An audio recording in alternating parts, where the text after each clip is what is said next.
Almighty God, by whom alone kings reign and princes decree justice, and from whom alone cometh all counsel, wisdom, and understanding, we, thine unworthy servant, here gathered together, in thy name do most humbly beseech thee to send down thy heavenly wisdom from above, to direct and guide us in all our consultations. And grant that we, having thy fear always before our eyes, and laying aside all private interests, prejudice, and partial affections, the result of all our counsel may be to the glory of thy blessed name, and the maintenance of true religion and justice, the safety, honor, and happiness of the Queen, the public weal, peace, and tranquility of the island, and uniting and knitting together of the hearts of all persons and estate within the same, in true Christian love and charity, one towards another, through Jesus Christ our Lord. Amen.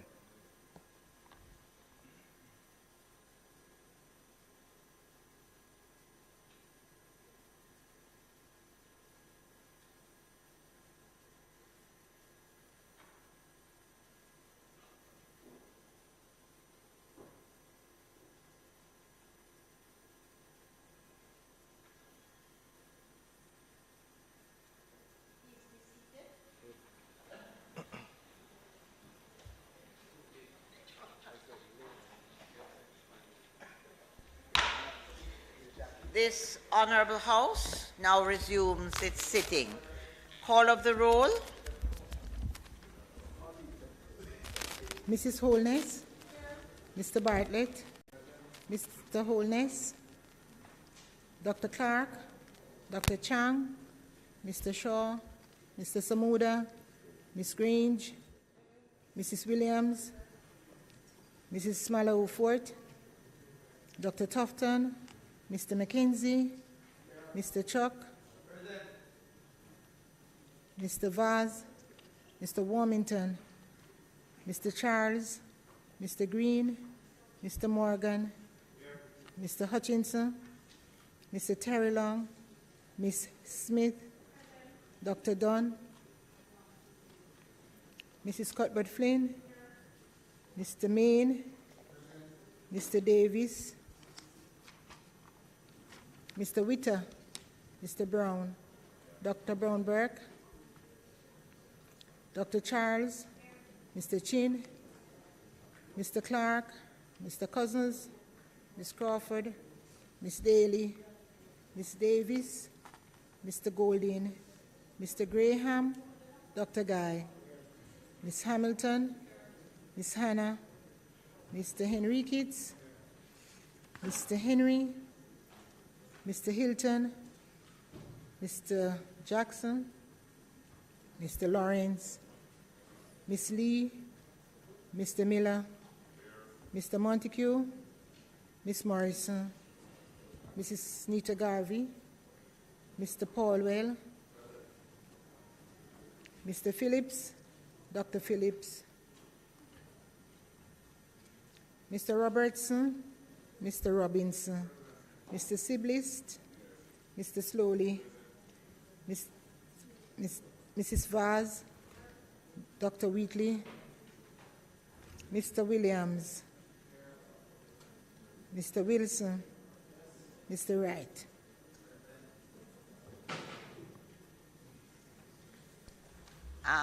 Members want, as usual, to welcome, our pleasure and our honor to welcome everyone to this evening's sitting of the House of Representatives, and in particular to the continuation of the sectoral debate, where the Minister of Tourism and our House Leader will be closing the sectoral debate with his presentation.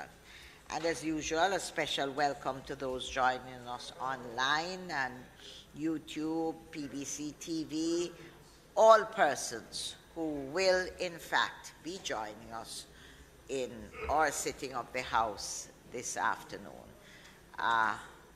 Warm welcome to everyone. Statement. Madam Speaker, in this moment there are no statements by ministers, and I'd like to use the opportunity to move for the suspension of the standing orders to allow for the items on the agenda to be followed by the continuation of the sectoral debate, which, as you indicated earlier, we will close this afternoon. May it please you, Madam Speaker. The question before the House members is that the items listed on our agenda today be suspended, and we move to public business, the item public business, and we continue with the sectoral debate. Those in favor? Those against? The ayes have it, and we're over to the sectoral debate. Minister of Tourism, the Honorable Edmund Bartlett, and our House Leader.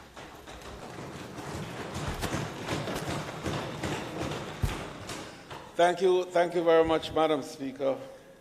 Madam Speaker, in the context of the tradition of closing the debate, I know members will be anxious to hear the reviews in relation to their own presentation, which will occupy most of my presentations.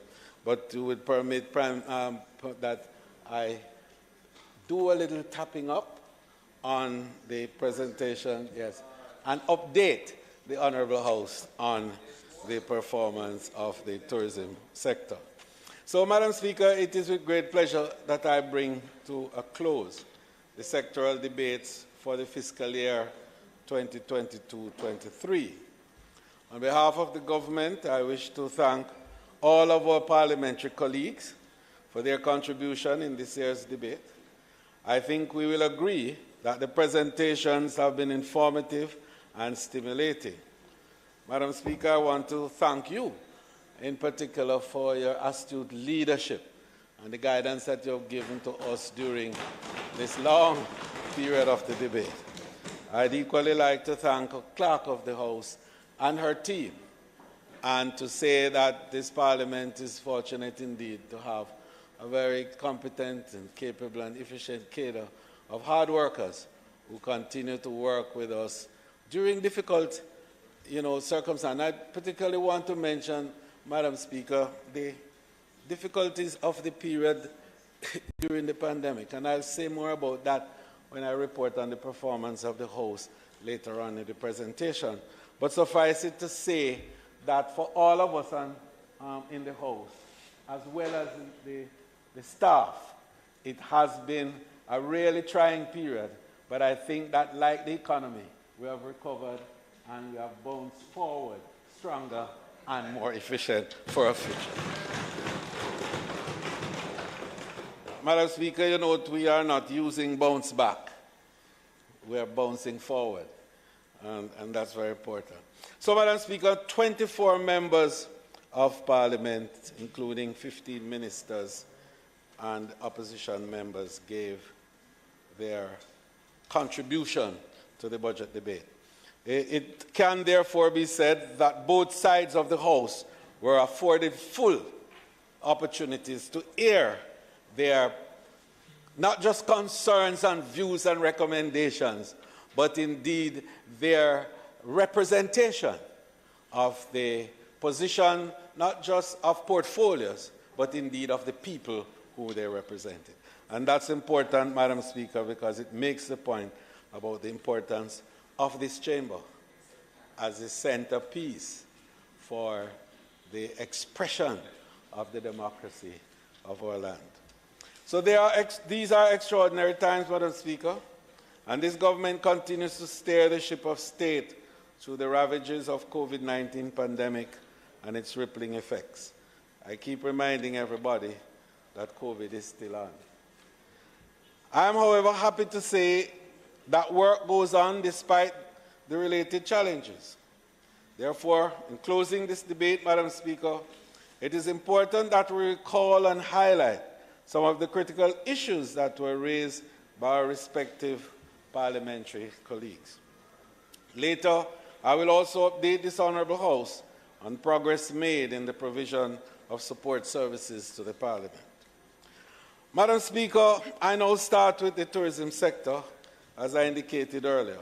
The Ministry of Tourism and its public bodies remain committed to sustaining growth in the industry in order to ensure that tourism remains the driving force behind Jamaica's post-COVID-19 economic recovery. To this end, Madam Speaker, we have taken bold and decisive steps to rebuild this growth sector, many of which were outlined as I addressed this Honourable House when I opened the sectoral debate. The cornerstone of a resilient destination is sound policy, planning, and legislative frameworks, as well as collective collaboration among stakeholders. The work of the Ministry of Tourism and its public bodies, Madam Speaker, reflects these. Madam Speaker, since my delivery at April's opening of the 22-23 sectoral debate, there have been significant developments in tourism that augur well for the industry's brisk post-pandemic recovery. Developments, Madam Speaker, which are not only facilitating the diversification, they are also laying the groundwork of a sustainable, resilient infrastructure which benefits all players along the tourism value chain. Madam Speaker, arrival figures from the JTBs signal that the sector is providing and proving its resilience and a return to pre-pandemic performance, which is on the horizon. At the end of May, we surpassed the 1 million visitors for the year.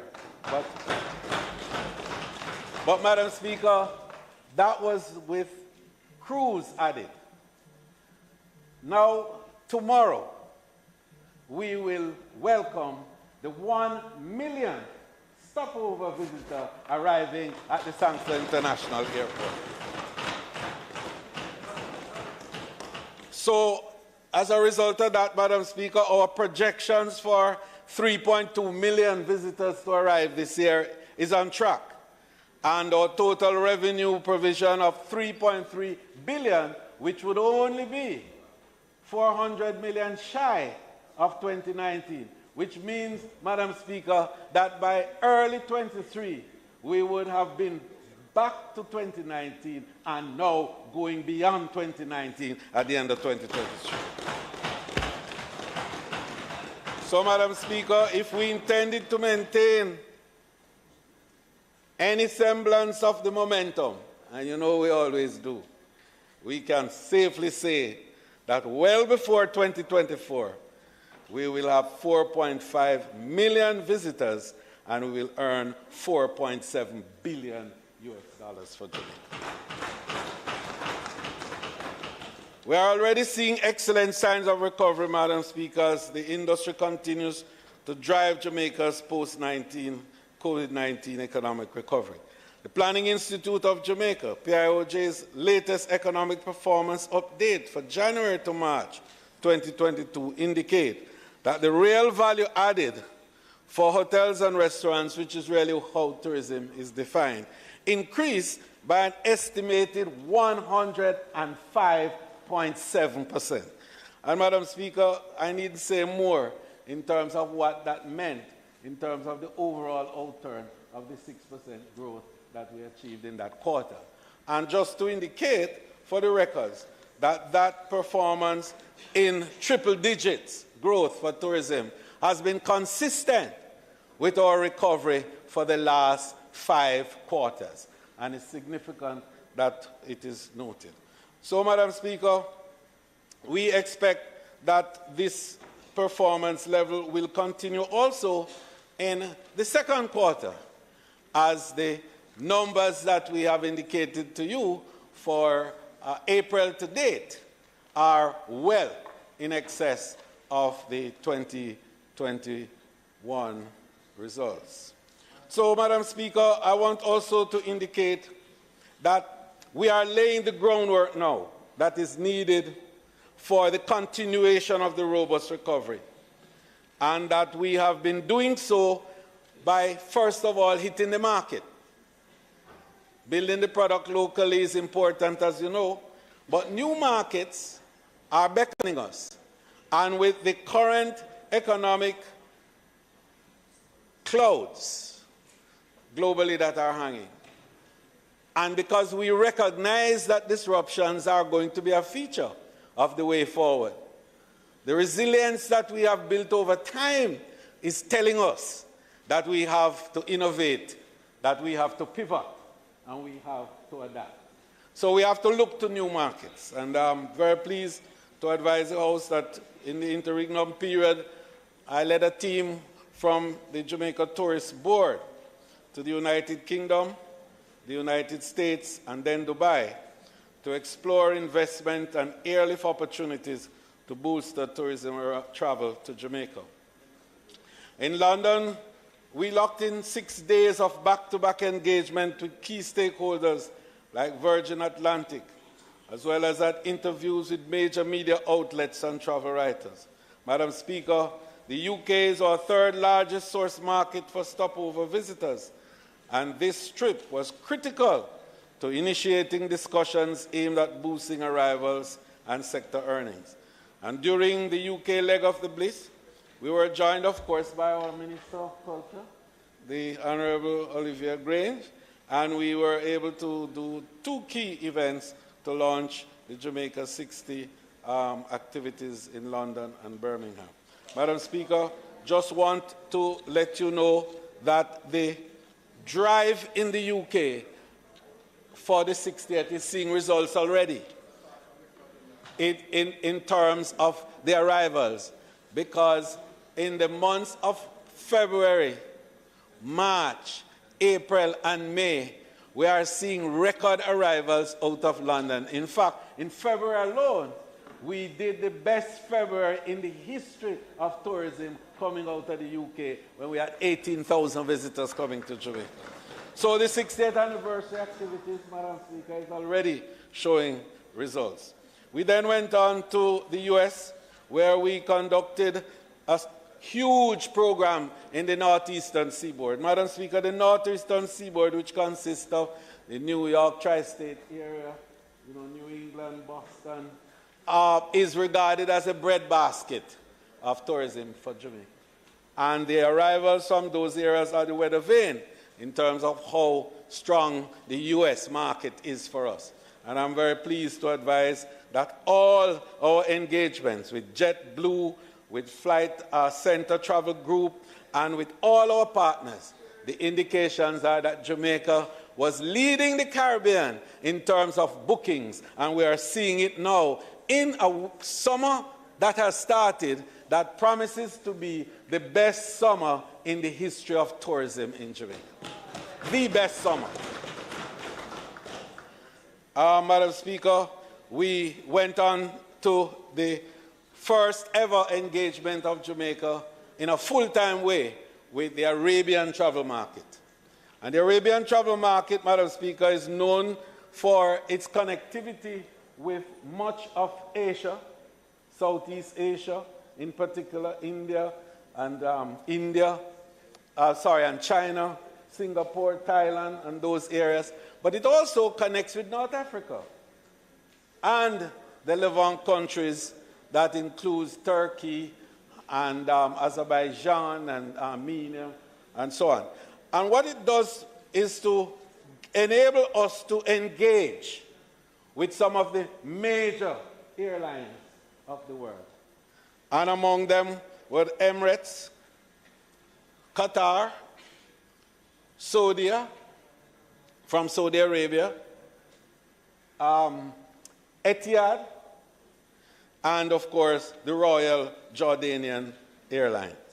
And these have indicated, Madam Speaker, not just a willingness to talk about Jamaica and to engage in looking at possibilities for Jamaica, but in the case of the Emirates, which is the largest and most significant of all the carriers of the Middle East, they not only gave the undertaking, but they actually, for the first time in our history, started to sell Destination Jamaica through their Emirates holidays so that people can buy direct flight to Jamaica from the Middle East and elsewhere through significant gateways of the United States, including also Malpensa in Italy. First in our history.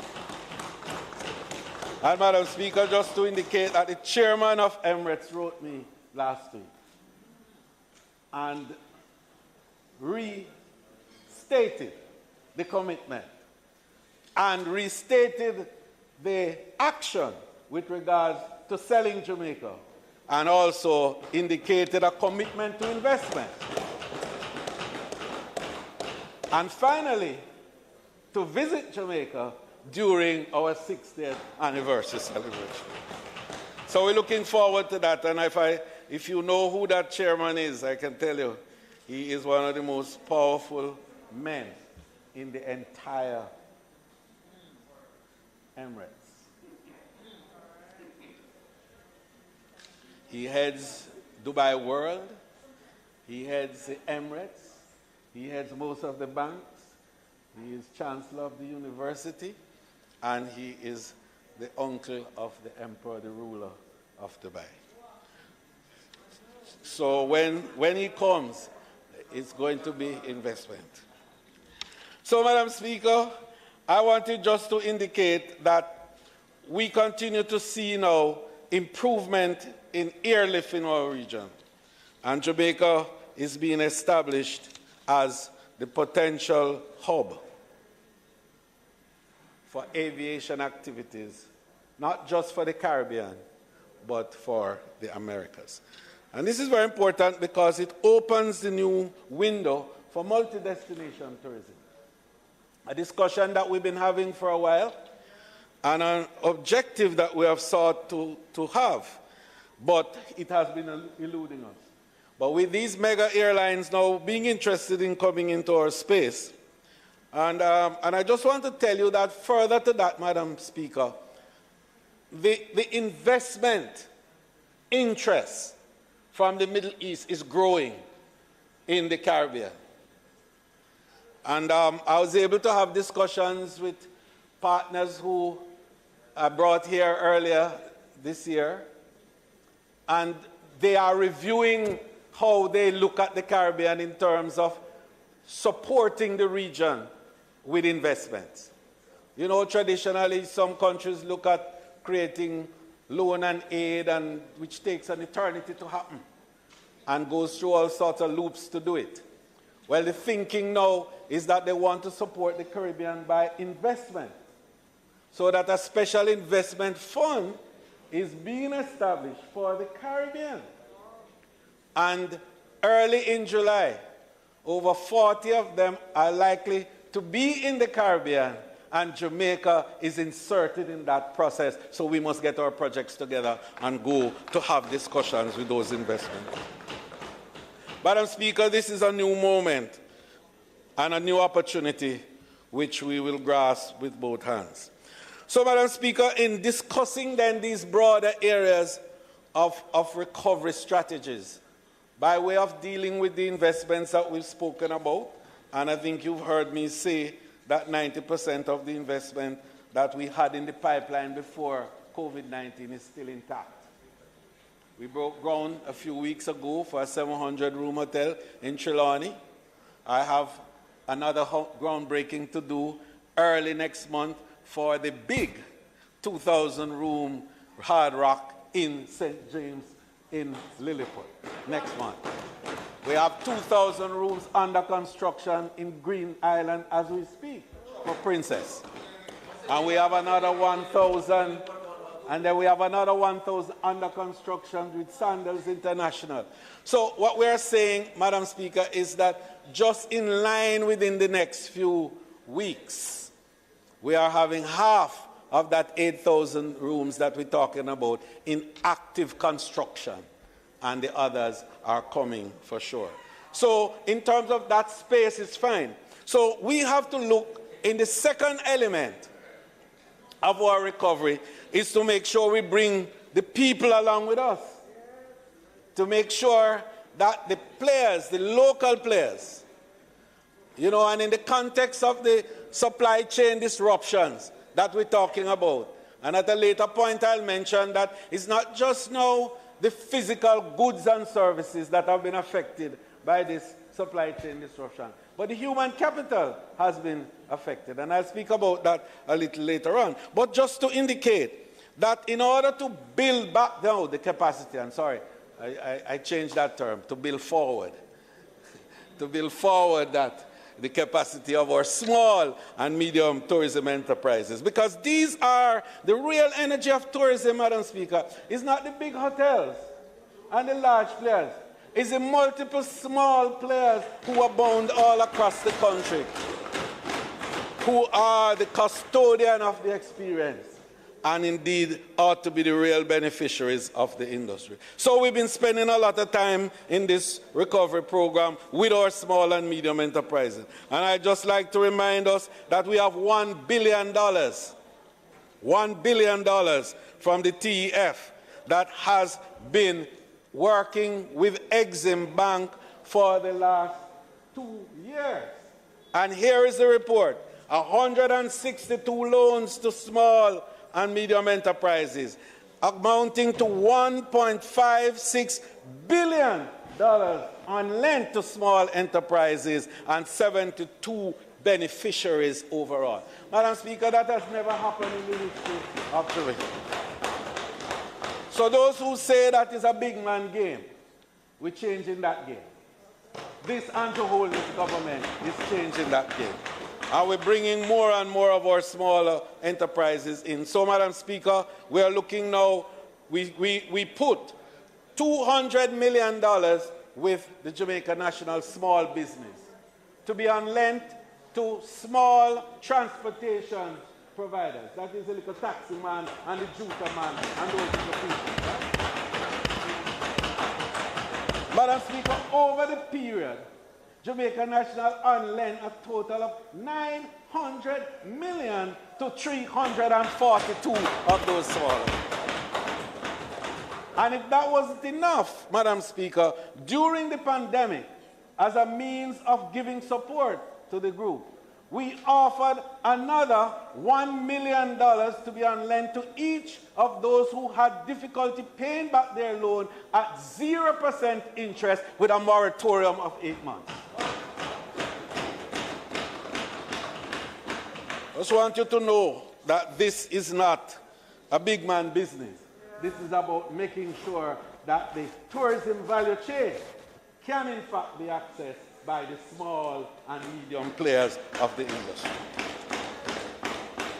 Madam Speaker, as we continue to place priority on increasing the capacity of our local SMTEs, as I call them, TEF recently held a business development information session for these important enterprises that drive 80% of the value of the tourism experience worldwide.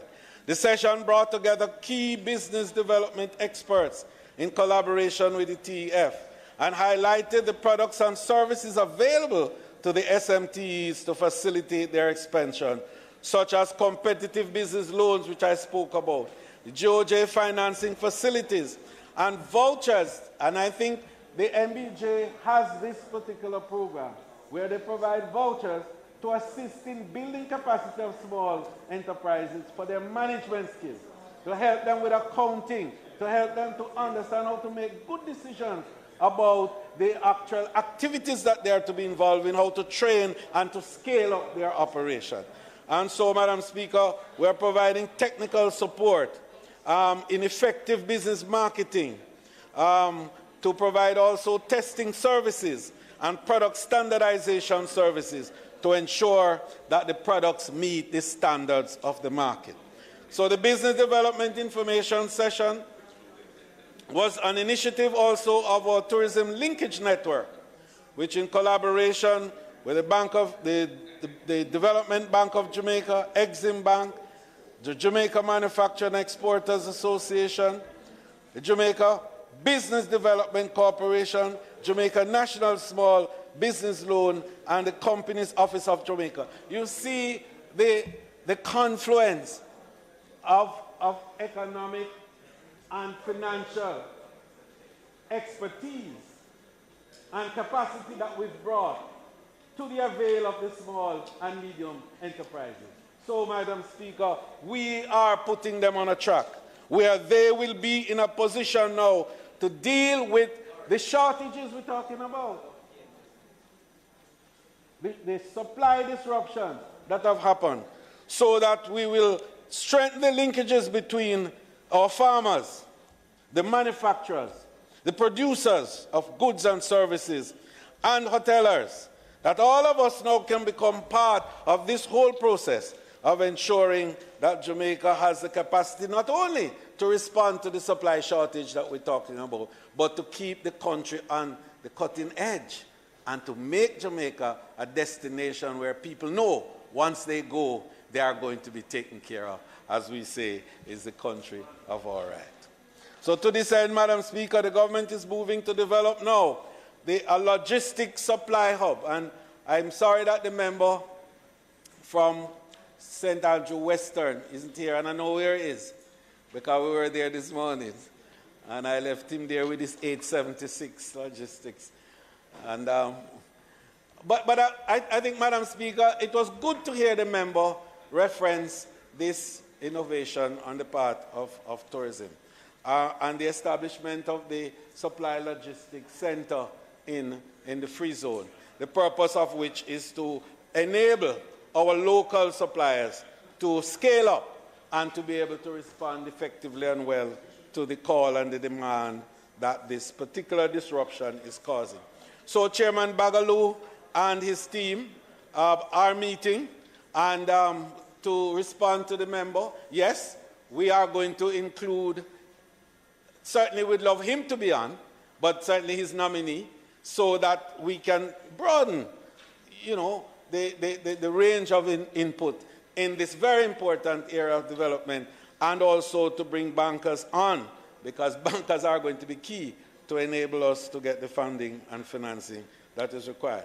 So I'm hoping that certainly, Madam Speaker, by the winter season, we would have been able to put in place the mechanism to see the first of those entities, enterprises that are going to be involved in that. But, Madam Speaker, I want to tell you that something else is happening, because while we're talking this, we are seeing great signs from the private sector too, in terms of scaling up to respond to the supply disruption we're talking about. I must tell you, I was somewhere the other night and saw one of our entrepreneurs, and he has 1,000 acres on winter vegetables. And when he showed me the size lettuce and cabbage and so on that they are producing, I am heartened that Jamaica is not only going to be in a position to respond to the supply demand here, but we'll be able to export to other countries in the Caribbean, and that will enable a stronger economy, because we'll be getting export on top of the local import-export that you know tourism. So, Madam Speaker, in closing the contribution on the tourism, I just want to speak to the disruption in relation to the human capital, because it is well known that most of the workers of the world have gone into many, many things during what we call the entrepause, the 2 years when very little happened in the world and people had to seek to find a way to live.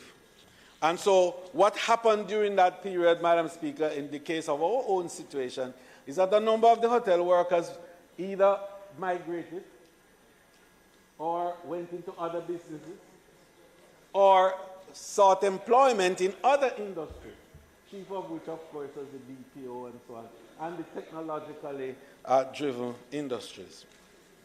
So that created in itself, when we came back in what we call the entrepause now, when we came back to activity and working again, we couldn't find some of these workers, so we had to go out to find new workers all around. And it's not only peculiar to Jamaica. Well, you know something stopped during that time, don't you? So, the opposition leader has a mind of his own, don't he? So we found that it was not just Jamaica now. All the Caribbean had the same problem. But it wasn't only the Caribbean, but all the entities, the airlines had the problem. Pilots can't be found, stewardesses can't be found. And the cruise lines now have a big problem. And they want as much as 90,000 workers. And cruise for us is a very critical part of what I call the immediate convertibility property of tourism. Because as the cruise ship docks, you know, the dollar rolls immediately into the pocket of the small man.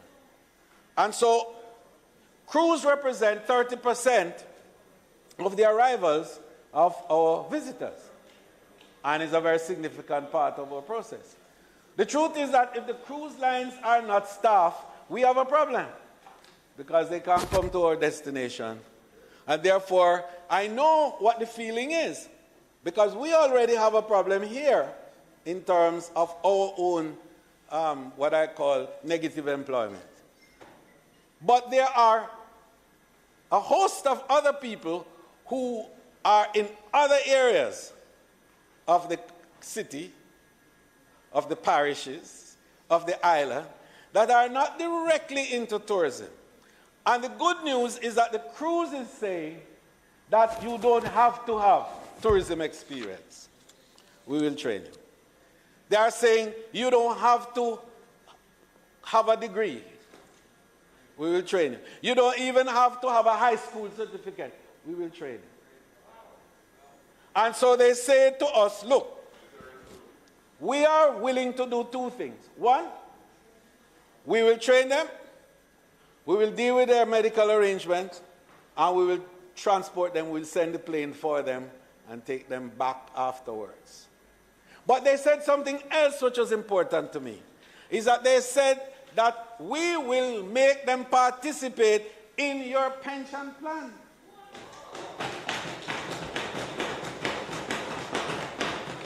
So that while they are there for the period that they're working, they will pay the employer's contribution in US dollars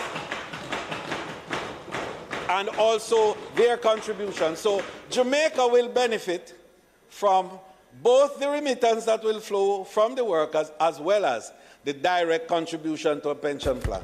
And while we're talking about pension plan, Madam Speaker, I just want to report to you that the board of the Tourism Workers Pension Scheme met yesterday to review the performance since January. And I'm proud to tell you that they announced to me that now some 5,500 members. Now, the last time I reported about registration, 10,000 registration. Now, 5,500 members, people who have paid up, and they have paid nearly $100 million into the fund. And that's post-COVID. All of this is since February coming, because remember, January was a dead month. Nothing happened. And, Madam Speaker, the better news is that we now have 15,000 registered pending to become members. And so the anticipated move to enable that new pool of funds, and you know, Madam Speaker, I think the Minister of Finance should hear this. Because this new pool of funds that is now going to be created, that we estimate to be $400 to $500 billion when this program is done, when 250,000 tourism workers are engaged in it, is going to be a game changer in terms of the pool of capital that is available for development of infrastructure and for development of all kinds of business activities in Jamaica.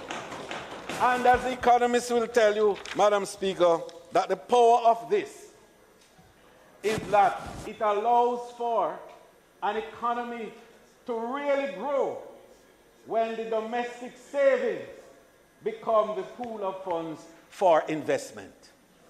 That way you're not borrowing money from outside. So there's no leakage. So everything that comes from the money that is borrowed locally, stay locally, and that's how we grow the economy. So the tourism pension plan is not just a plan to provide social security for the workers, but it's also a strategy for the economic security of this wonderful, beautiful country of ours. In closing on that line, Madam Speaker, I just want to say that some disturbing news have come to be. That while we are trying to avoid any disruption in the current tourism labor market arrangements by using the South Coast as the catchment area, and I see my friend from St. Mary looking angrily because St. Mary would not be in it. Only the South Coast.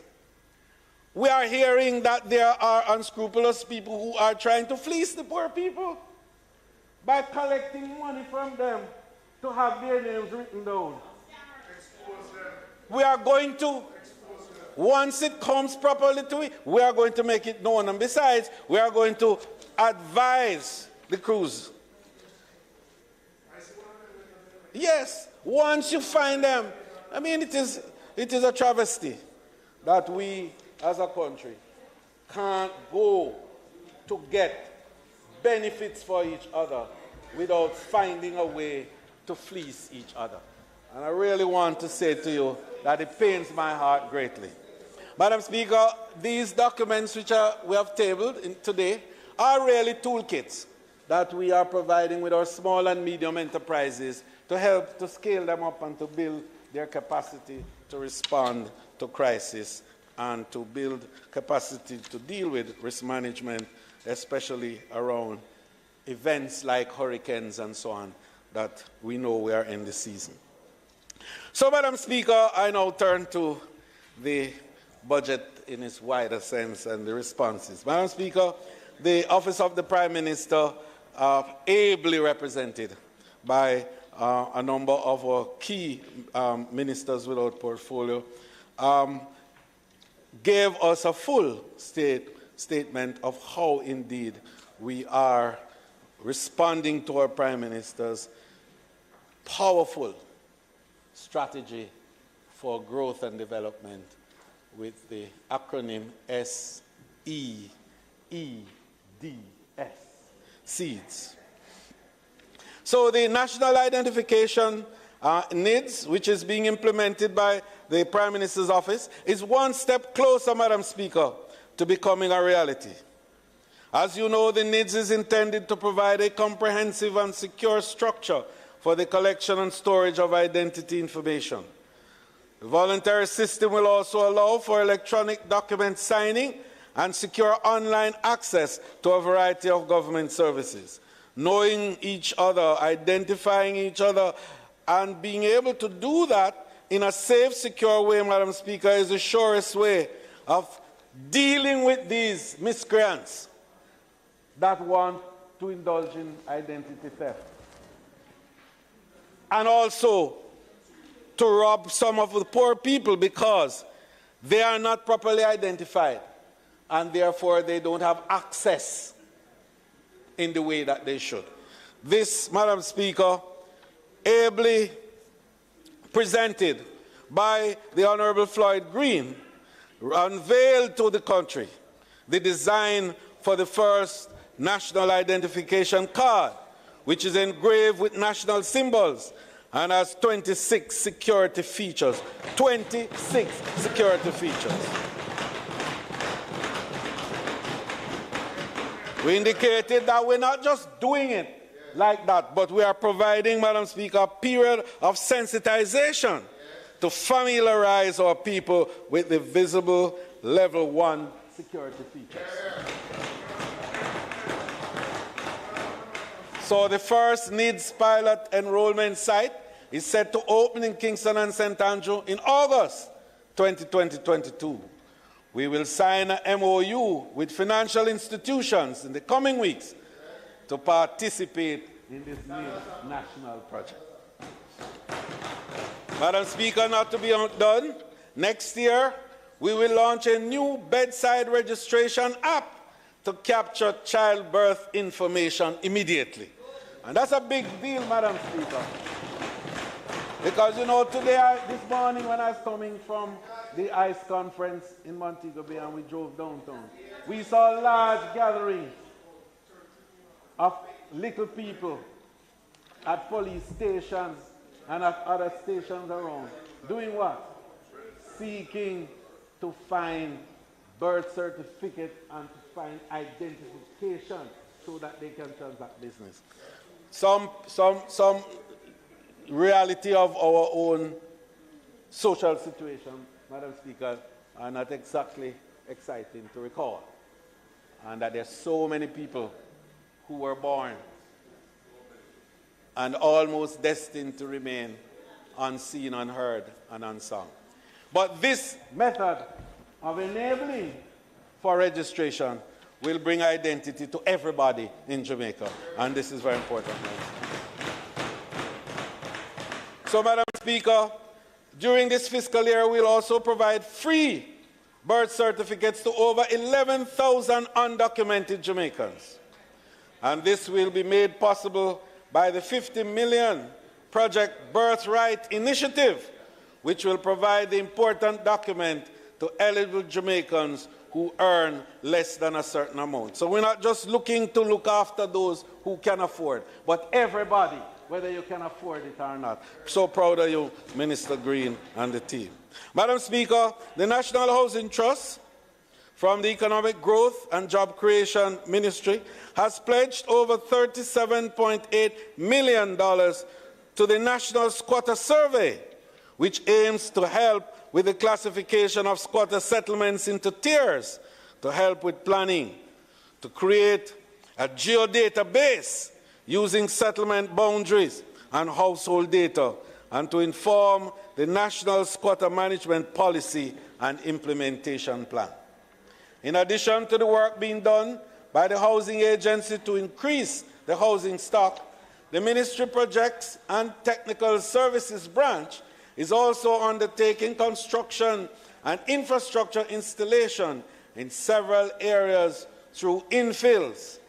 And this is a very important area, I think, for the established communities, you know, such as Rollington Town and Vineyard Town and those Campbell Town and those places that have large lots from the old days and where the density was defined in a certain way. Infilling will allow for us now to increase density in those areas and to increase housing stock at a better price. The settlement regularization program, relocation, Madam Speaker, and also new build-outs.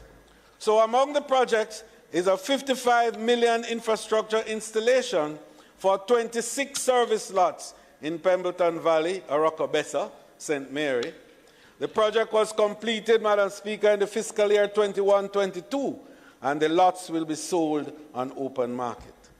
Madam Speaker, the National Works Agency will continue to expand its fiber optic network to connect key infrastructure components such as traffic signals and its intelligent traffic management center.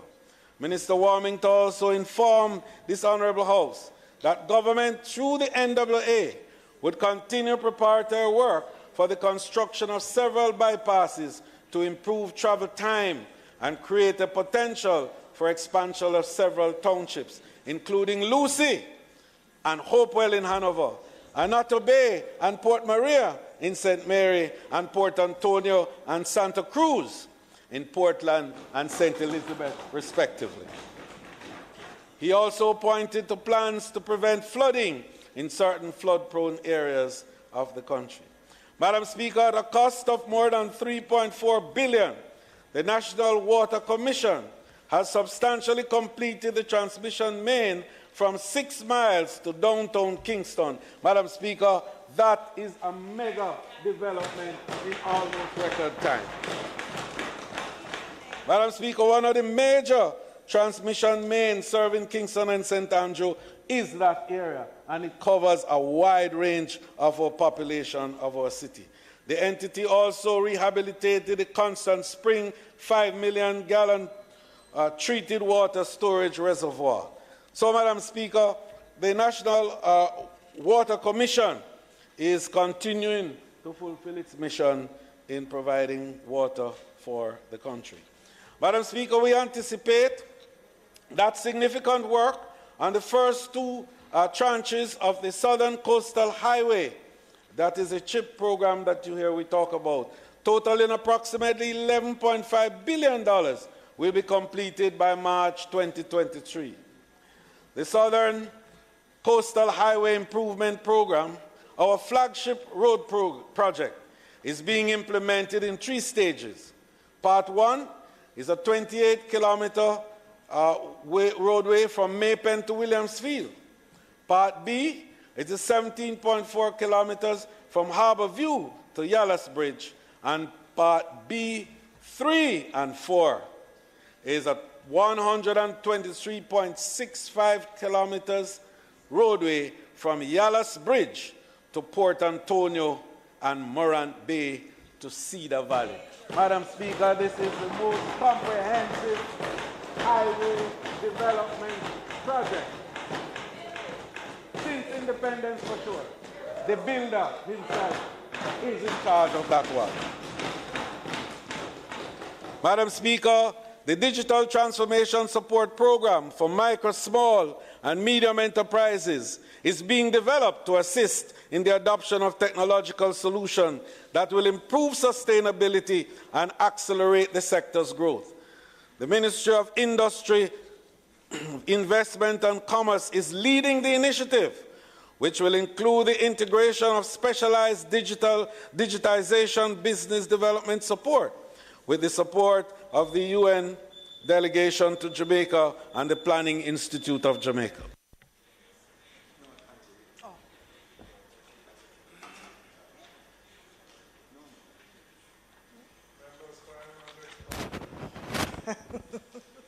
The member's time has expired for speaking.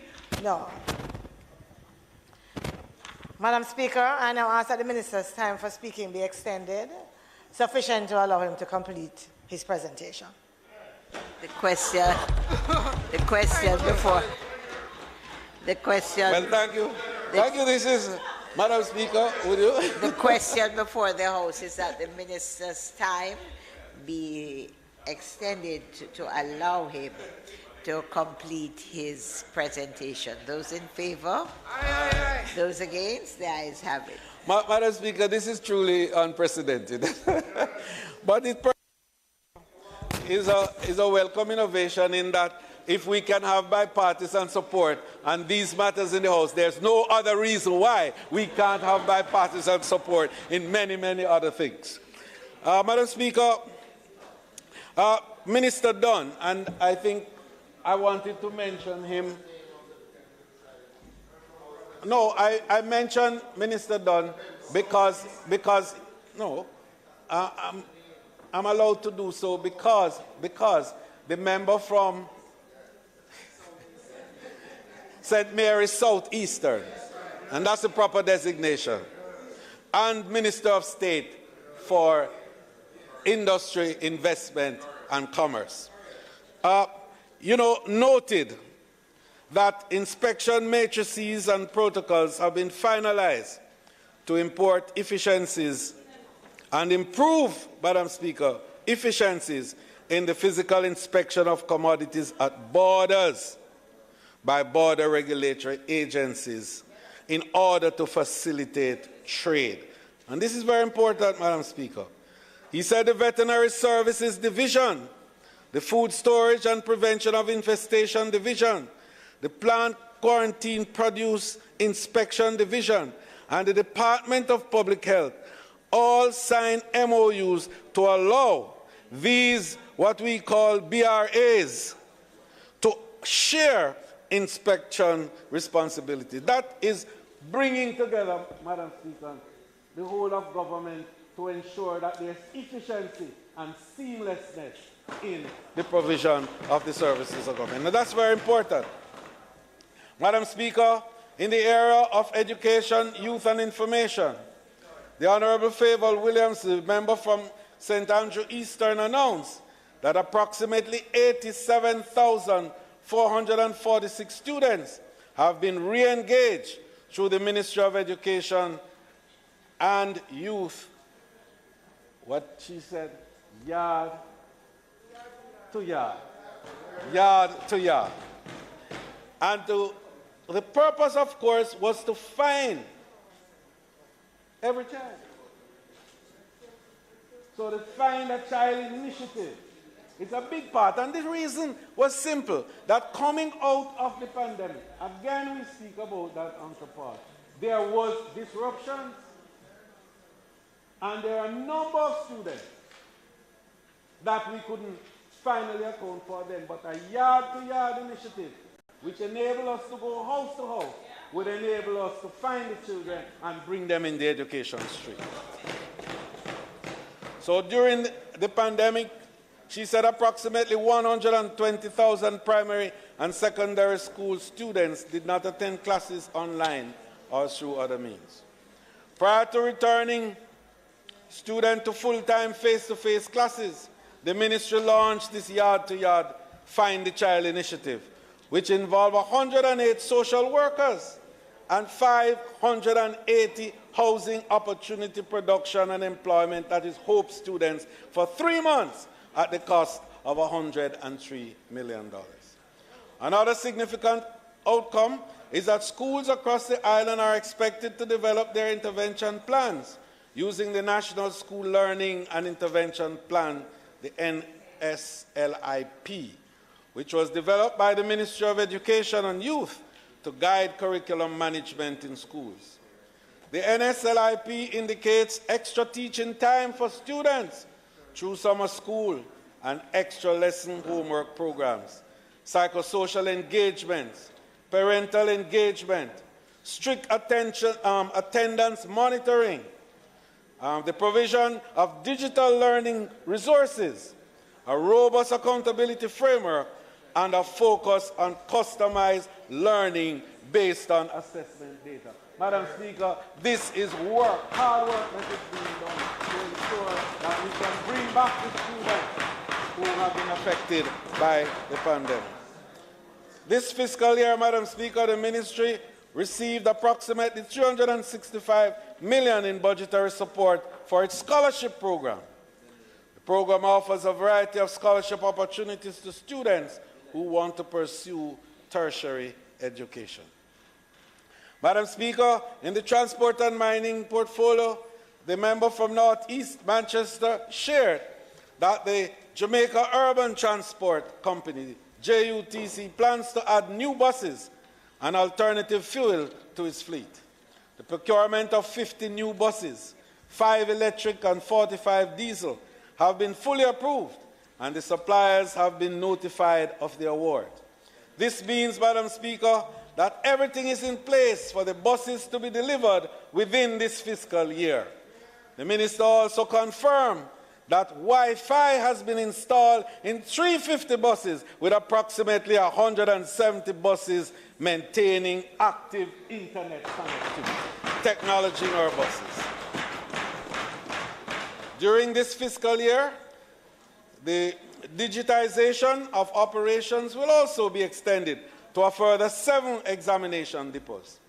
This will improve access to and analysis of our drivers' licensing records, ensuring the system's integrity. Madam Speaker, that's a very, very knotty problem, as we all know. And we are very pleased that the minister has made that move to ensure the integrity of the licensing system. Plans are in place to implement the technology in 5 additional depots. Applications are now received with electronically grading arrangements, and this is a new and important initiative. Madam Speaker, the motor vehicle fitness and inspection process will be strengthened this fiscal year with the implementation of geofencing technology. This will ensure that vehicles receiving certificates of fitness have been physically present at the examination depot. And this one is also very critical. People getting licensed, getting their vehicles passed, getting all sorts of accreditation without being present and going through the proper process. It must stop. And this government is seeing to stopping it. Over 3,000 certificates of title are expected to be distributed to people settled by bauxite mining companies. This is another major innovation, Madam Speaker. Madam Speaker, the delivery of 300 title is a target for 2022. The bauxite mining companies are encouraged to use all available modalities to implement this title transfer. It should also be noted that mined-out bauxite lands, whether owned by bauxite companies or the Commissioner of Lands, are typically reallocated through lease or sale in accordance with established procedures. The Minister taking the steps to ensure that we regularize those arrangements for people who are on bauxite lands without tenure. Madam Speaker, as the Disabilities Act takes effect, the Ministry of Labour and Social Security is working to enact legislation to protect the rights of people with disabilities. Enshrining the laws, Madam Speaker, is the next step in demonstrating our unwavering commitment to the principles of the UN Convention on the Rights of Persons with Disabilities. The Jamaica Productivity Center, the JPC, a component of the Ministry of Labour and Social Security, is nearing completion of the ISO 9001 to 2015 certification. The certification will enable the JPC to provide first-rate services to all its stakeholders, while also improving and enhancing the ministry's quality standards. Employee capacity will be built by the ministry so that they can monitor firm-level productivity. Madam Speaker, I am pleased to share a report made by the member from St. Andrew North Central in this Honourable House that 1,284 of our PATH program young beneficiaries received post-secondary tuition assistance worth 315 million Jamaicans, and that another 2,056 received tertiary bursaries worth approximately 205.6 million. Madam Speaker, this is a sure way of reducing poverty in the country. Give them the skills, give them the knowledge, give them the capacity to relieve themselves and to come out of that state of poverty through intellectual pursuits. They, Madam Speaker, distributed grants totaling more than 150 million to 9,241 families with food needs as a result of the COVID-19 pandemic. Madam Speaker, it is a great statement of care that our government managed the economy well enough that during the worst disruption that the world has ever seen, we are still able to provide 9,241 families with food support. The ministry also distributed 413 million in welfare benefits to 41,327 NIS pensioners. And those are pensioners now, Madam Speaker, who receive less than $10,000 per month. And they did that in collaboration with the World Food Programme. So, Madam Speaker, as it seeks to broaden its scope of assistance, the Ministry of Labour and Social Security expects to increase the number of beneficiaries on its social pension program to 20,000 during the fiscal year 22-23. Madam Speaker, it is important to note that the Minister and the Ministry reported in the process, Madam Speaker, that in 21-22 fiscal years, 14,364 Jamaicans were placed overseas in the employment opportunities provided in Canada, the United States, and Guantanamo Bay. Madam Speaker, that certainly is the seed of opportunity and prosperity. Madam Speaker, we have invested more than $720 million in technology and infrastructure improvement in the Ministry of Justice. The member from Northeast St. Andrew noted that funds spent over the last year have made several facilities on the island safer and more comfortable. Capital investments were made in the parishes of Manchester and St. Anne for the establishment of family courts, with the state-of-the-art facility in Manchester becoming operational in January. Following the retrofitting of approximately 6,000 square foot of space, which include a child-friendly area, and that's very important, Madam Speaker, because, you know, it's a pity really, but it's a reality. And we have to make sure that when children have to, they are properly protected and care is taken that they are there. Furthermore, the facilities now have technology systems, as well as new furniture, fixtures, equipment, and counseling and administrative spaces to help them provide services more efficiently. In the last year, Madam Speaker, several courthouses have been renovated as we continue to invest in improving the country's court infrastructure.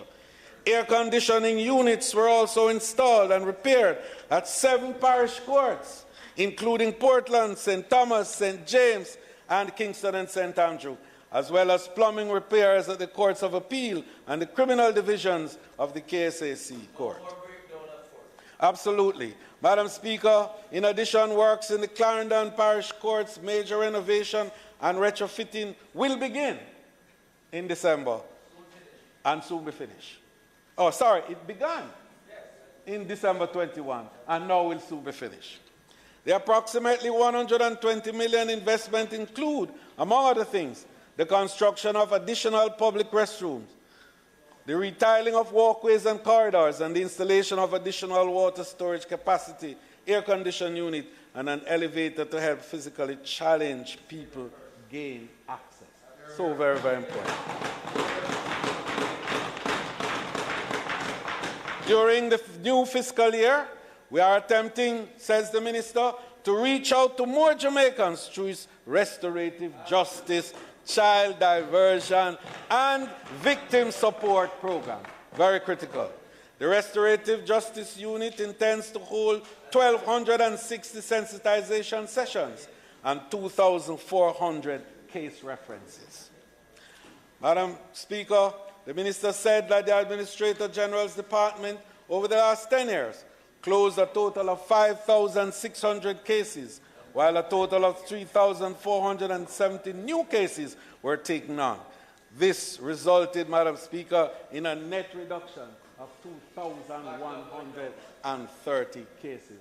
Well done, Minister.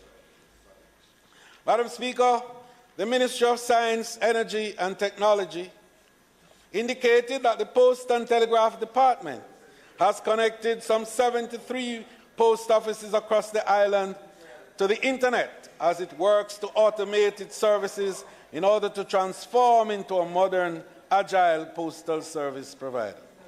Jamaica Post has continued to require, and indeed has acquired, and implement a counter-automated system in order to promote efficient, transparent, and accountable service delivery, and to facilitate interconnectivity of administrative and operational functions across locations. The Office of the Information Commissioner, the OIC, which will advise to us on data protection and access to information, is now operational. This follows the passage of Data Protection Act of 2020, which provides for the establishment of the office and the appointment of an information commissioner. Under the Energy Management and Efficiency Program, the member from Portland West shared that we will spend some $30 million over the next 2 years. And this Energy Management and Efficiency Program is critical Madam Speaker, as part of the whole process of energy renewal, as well as to enable greener technologies to be implemented in these areas.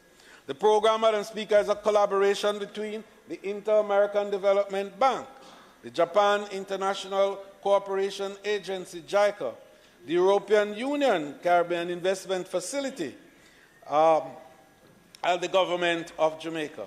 It aims to reduce electricity consumption in health, educational, and other public sector facilities, reduce travel time, and avoid fuel consumption through improved traffic control management, and support the development of Jamaica's 20-year electricity plan. It includes, Madam Speaker, the retrofitting of government facilities, including health, educational, and public agency facilities. Madam Speaker, the Jamaica agricultural sector overall is set to benefit from millions of dollars in support to boost food security by increasing agricultural output and improving sustainability and resilience. So said the member from Clarendon Southeast. The initiatives, Madam Speaker, which will be carried out in collaboration with the Food and Agricultural Organization, the FAO, includes a $38 million food loss and waste reduction program aimed at strengthening food value chain operations. Madam Speaker, this is very important, especially with the world having now, and we are not there yet, but could be imminent, a food security issue. It is part of the new fiscal year strategic food security action. The minister is working with Jamaica's main fertilizer manufacturers to guide research for the development of new blends that will maximize efficiency while lowering farm cost. Madam Speaker, as part of the national food security push, the Ministry of Agriculture and Fisheries is launching a new campaign called Grow Smart, Eat Smart. And the crop production, climate smart practices and technologies will be utilized, Madam Speaker, to access not only the opportunities, but we will also see that funding and financing will also be made available to the farmers. The advancing and expanding of insurance for the farmers, and this is an innovation on the part of this government. As you recall, that we are the ones who have provided insurance for the farmers of Jamaica.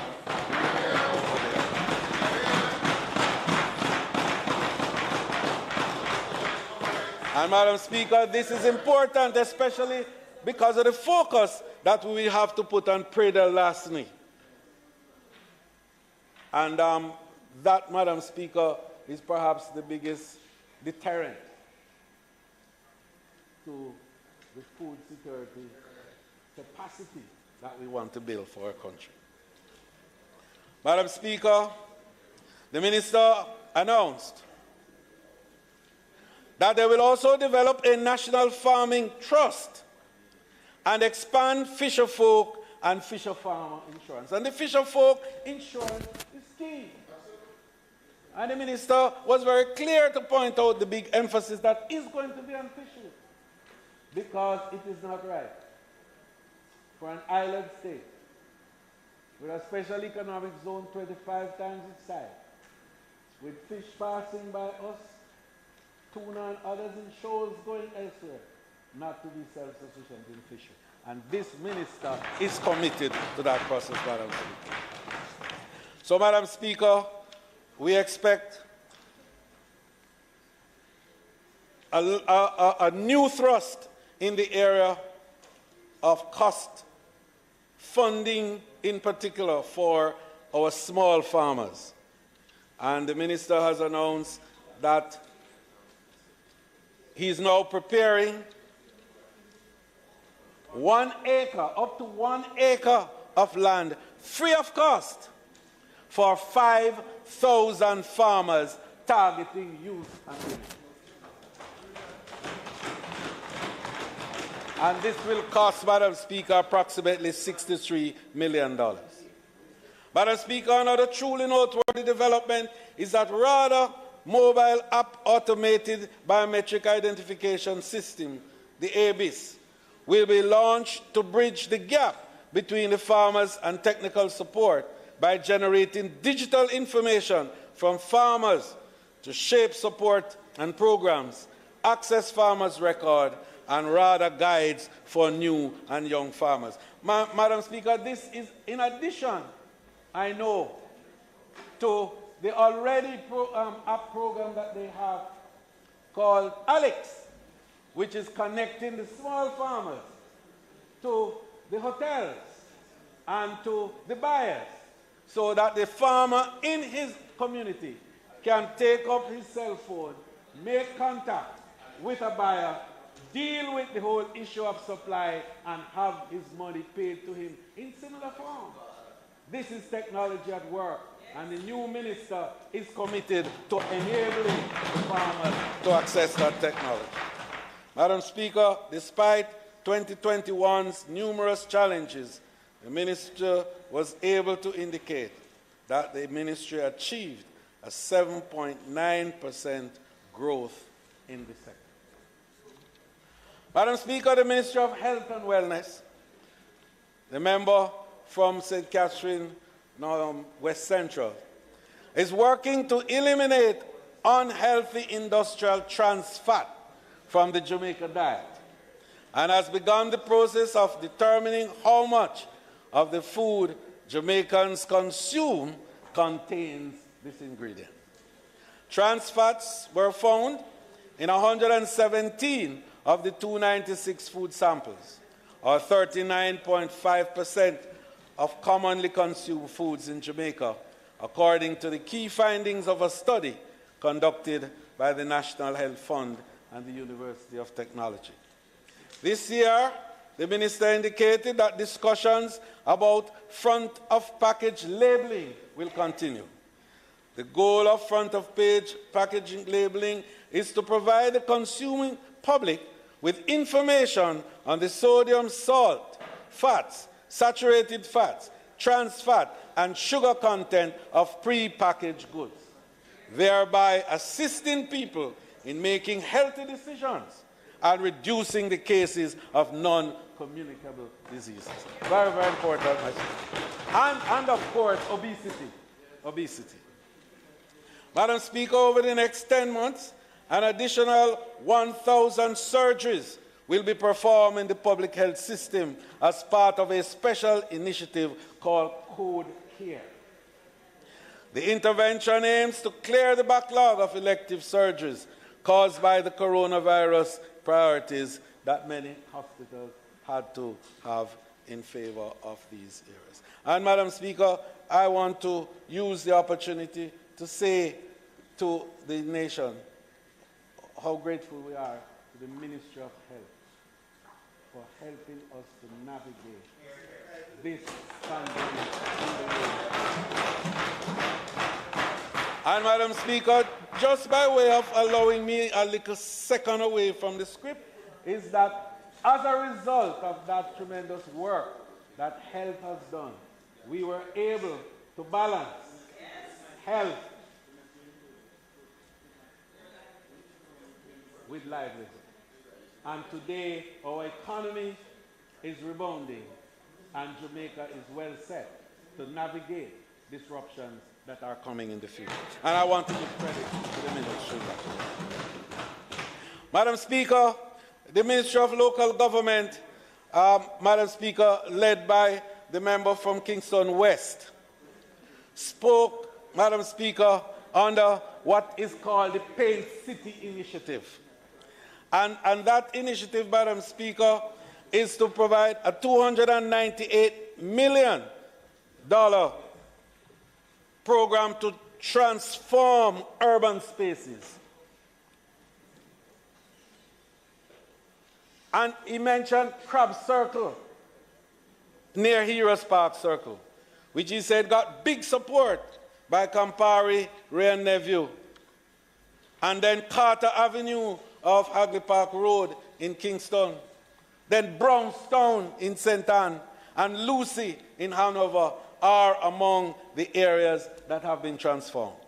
Madam Speaker, he indicated that the Most Honorable Prime Minister also officially opened the country's first adult transitional facility for homeless people on May 26th. I know that it was called the Desmond Mackenzie Home, and a fitting tribute, I think, to the minister who has done yeoman's work, especially in the area of building capacity where the infirmaries happen. And we want to make note of that in this presentation. The cutting-edge facility, Madam Speaker, located on King Street in downtown Kingston, will serve the homeless population throughout the corporate area. It will not only serve as a shelter, but also as a rehabilitative service center, assisting in the holistic renewal of lives of clients who will benefit from protection and specialized care. Madam Speaker, residents of Chambers Pen in Hanover will benefit significantly from the pilot implementation of the government's rural development program. And this, Madam Speaker, is expected to cost $223 million. The minister indicated that road improvement works will cost more than $100 million, and rural water supply will implement the Chambers Pen will complement, and I'm sure that's what's intended here, the Chambers Pen water supply system to the tune of $30 million. He indicated that they will spend some $370 million on parochial road patching program to patch and rehabilitate roads in urban, high-traffic, and large residential areas. Further, Madam Speaker, local authorities issued over 4,000 building permits worth $130.6 billion in the previous fiscal year. Within the standard 90-day period, Madam Speaker, and that must be taken note, within the standard 90 days period. That's efficiency, isn't it? 83% of those permits were issued. So no longer long wait, 160 days, you want to get your building done, you have to wait indefinitely and get involved in all kinds of things. 90-day period, 83% efficiencies, and I think that is good, Minister. The minister also reported that the Jamaica Fire Brigade was working to expand the availability of emergency medical service across the island, and especially in the parish of St. Anne. Additionally, he indicated that every fire station now has a fully functional fire truck. And I think it's the first time in a long time that we could make such an announcement. Madam Speaker, the Deputy Prime Minister and member from St. James Northwest noted that about 850 closed-circuit television cameras have been installed in townships across the island as part of the Jamaica Eye program. These include Maypen, Kingston, Mandeville, Ocho Rios, Negril, Montego Bay, Spanish Town, Santa Cruz, and Black River. As of March this year, he indicated 141 wards were engaged in academic activities, 151 wards were engaged in vocational activities, and 271 inmates were enrolled in academic activities, Madam Speaker. A total, he said, also of 484 inmates were enrolled in vocational services. This, Madam Speaker, is about rehabilitation. This is not just about penal arrangement, but it's about rehabilitation, so that when you have done your term, you can come out and be useful citizens in the country. In addition, Mr. Speaker, 121 inmates and wards registered for the 2021 Caribbean Secondary Education Certificate. That's the CSEC. 45% of all candidates who took the exam passed at least one subject, and 50% of registered juvenile candidates passed at least one subject. Madam Speaker, more than 20,000 electronic traffic tickets have been issued to motorists so far through the police traffic ticket management system. The pilot initiative began on December 30, 2021, with 100 handheld devices. Between then and April 2022, the police issued 20,392 electronic tickets. The minister said that the JCF issues 20,392 electronic tickets, of which 7,678 were paid, generating revenues of $26 million. Madam Speaker, this fiscal year, he says they intend to spend approximately $1.5 billion on new police stations and the renovation of 15 others. The National Security Ministry will begin construction on 5 new police stations across the island at a cost of approximately $1 billion, as well as renovating 15 others at a cost of $500 million. And the stations, Madam Speaker, will be located in Westmoreland, Frome, Little London, then in St. Elizabeth, Lacovia, in St. James, Anchovy, and in St. Andrew, Stony Hill. Madam Speaker, the newly minted Ministry of Legal and Constitutional Affairs, and Madam Speaker, the member for West Central St. James, indicated that in the realm of legal and constitutional affairs, the note had to be taken that the office of the Parliamentary Council dispatched 172 completed drafts, with another 4 in progress on 73 different bills. So the work of the CPC was clearly stated in terms of its production of drafts and bills. 16 of these bills were passed into law. The minister spoke to the legislative production management system, which will see the preparation of materials for upload to the Jamaica Laws Online. And that's a website, which then, Madam Speaker, we recognize to be a game-changing work in progress, because that never happened before. The Law Revision Secretariat, the LRS, has completed and delivered revised laws for 3 legislative years, 2016, 17, and 18, during the reporting period of the fiscal 21-22, and has also completed and finalized update for the 2019 statutes. The next steps are the completion of typesetting and proofreading for 2019 subsidiary legislation and for the legislative year 2020 to 2021. Actual update of the web page, Madam Speaker, is on the way, with uploads of the 2016 revised laws, statutes, and subsidiary legislation, which he says is now 50% complete, as 70 pieces of new and amended legislation, that is, revised statutes and subsidiary legislation, have been uploaded. The Acts of Parliament, 2001, 2005, through to 2020, have been uploaded, and 80% upload of the Jamaican Gazette has been achieved. That's significant work, Madam Speaker, in the short term. Among many other developments, Madam Speaker, there's also a digitization project to convert and index copies of the Jamaica Gazette, and that's the proclamation, rules, and regulations, and extraordinary, from hard copies and soft copies for the purpose of preservation, maximizing of storage space, as well as to create digital content that can eventually be organized and made available online to the public. And that process, she says, is ongoing. Madam Speaker, the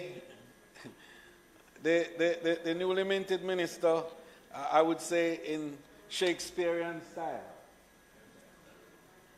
pretty much like I think she wanted to say, no, Julius Caesar. In dealing with the issue, Madam Speaker, of the repatriation of our sovereignty. And I think she was careful to point out that it is not that we love the Queen less, but that we love Jamaica more. Madam Speaker, she noted that Jamaica will transition from a constitutional monarchy to a parliamentary republic by the next general election. The minister gave the timeline for her presentation.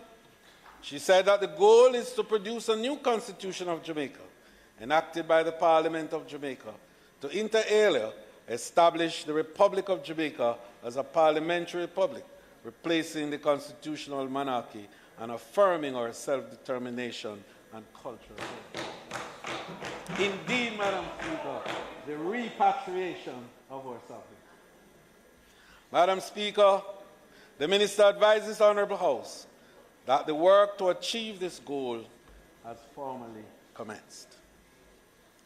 Madam Speaker, seeds of opportunity and prosperity have been sowed by the Ministry of Gender, Entertainment and Sports. And the Minister, the member from St. Catharines Central, noted that they awarded grants of some $60,000 to individuals and grants ranging from $200,000 to $1.5 million to registered small companies and umbrella organizations within the entertainment, culture, and creative industry from a special $90,000 support package for navigating through the COVID pandemic. Madam Speaker, the Minister noted that $24 million was dispersed to 87 Olympians and Paralympians as they prepared for the Tokyo Games. Additionally, Madam Speaker, there was a total of $12 million in direct funding to the National Senior and Junior Athletic Championship and a discount of $13.5 million to the Jamaica Athletic Administrative Association for use of the facilities at the National Stadium for Development Meets. Special assistance was also given to the Jamaica Premier League in the amount of $6.5 million in direct funding to the clubs. Also, Madam Speaker, $196 million in financial support to National Sports Federation to reignite their development programs.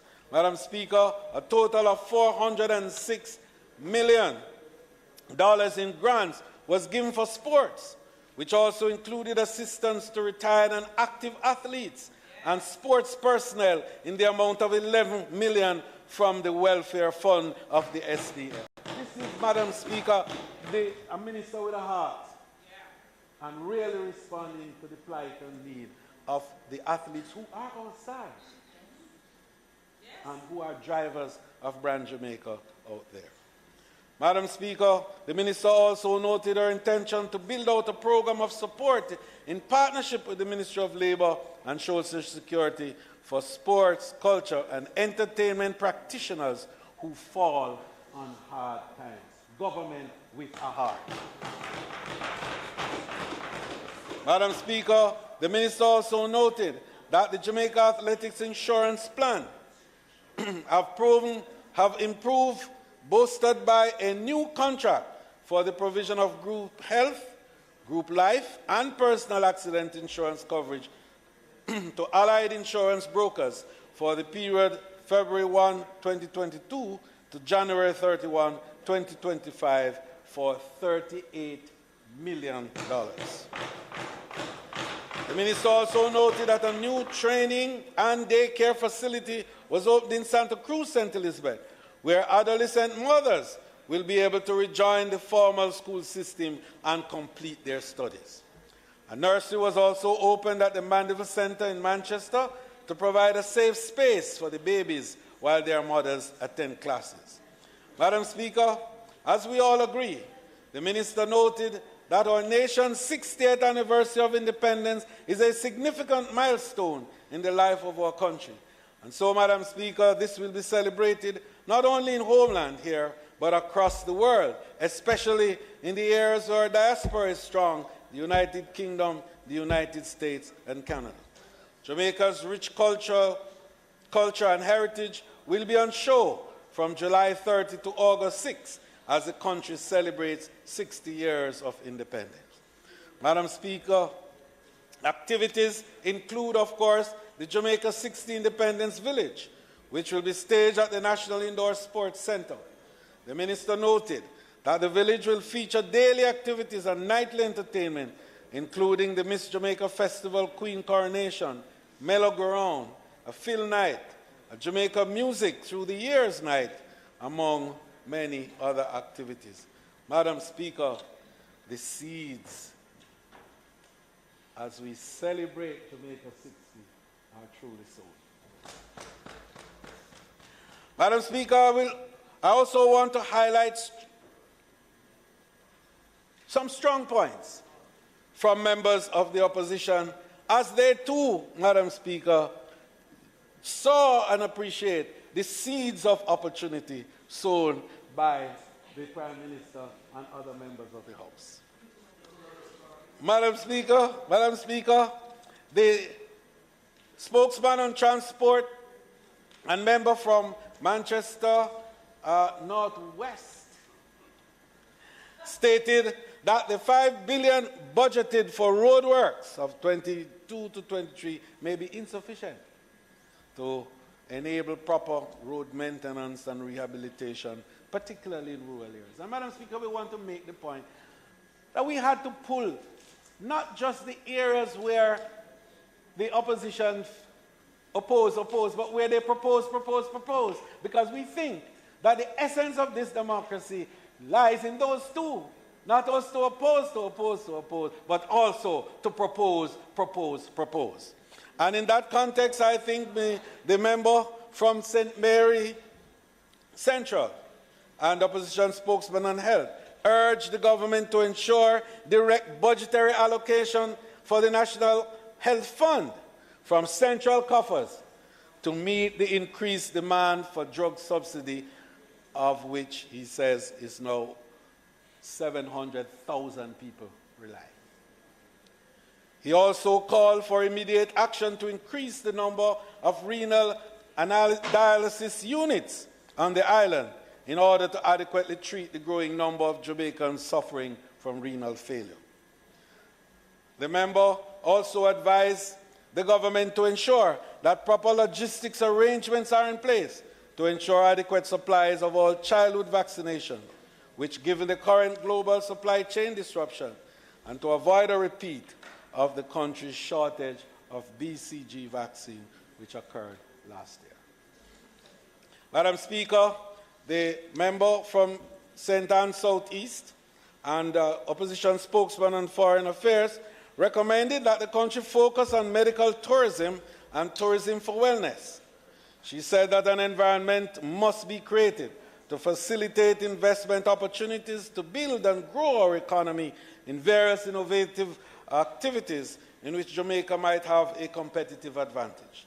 She went on to propose that legislation be developed to enable Jamaican artists, musicians, and content creators to monetize their content through digital ownership, the management and sale of non-fungible tokens and metaverse content, and the use of cryptocurrency.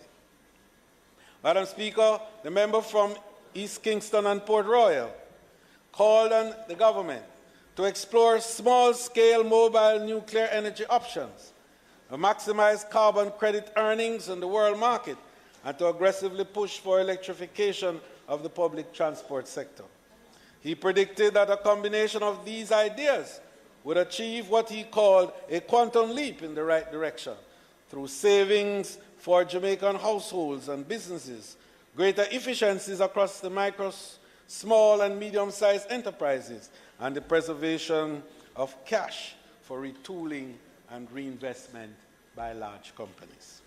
Madam Speaker, the member is of the view that this will secure extensive savings for government and contribute to the achievement of Jamaica's carbon reduction targets.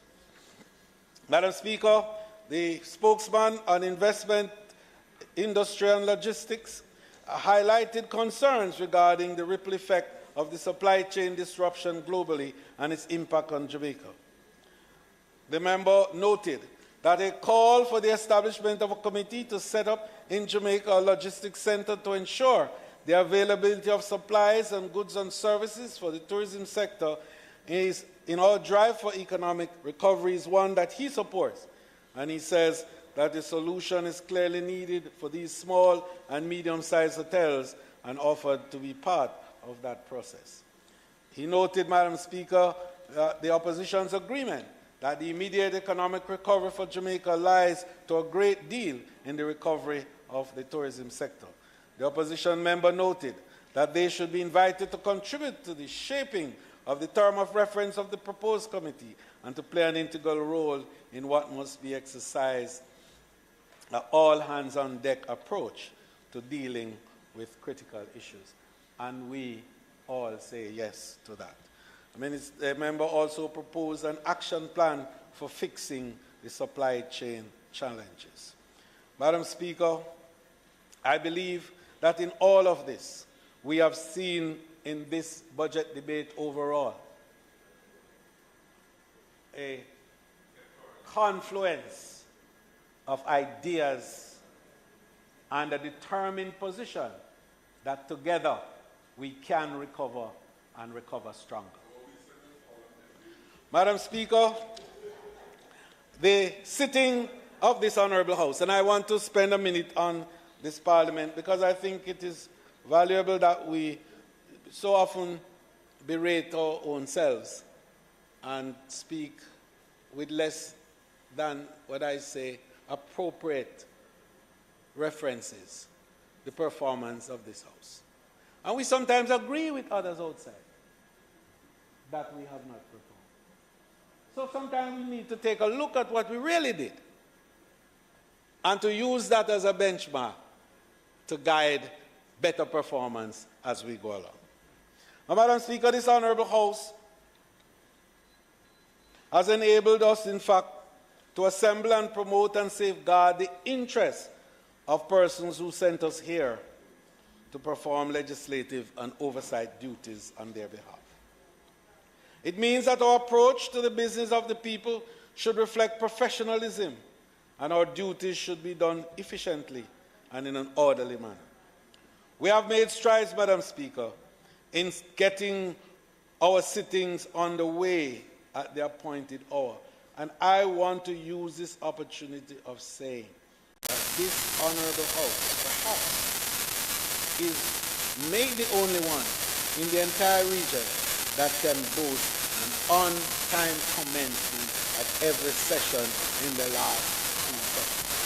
And this, Madam Speaker, is to no small credit to you, and of course to our Prime Minister, who set the stage in the first instance. But, Madam Speaker, just to indicate to everyone who is listening that the Speaker finds herself with the Marshal at the door 2 minutes before 2 every sitting to ensure that we have a prompt start at 4 o'clock.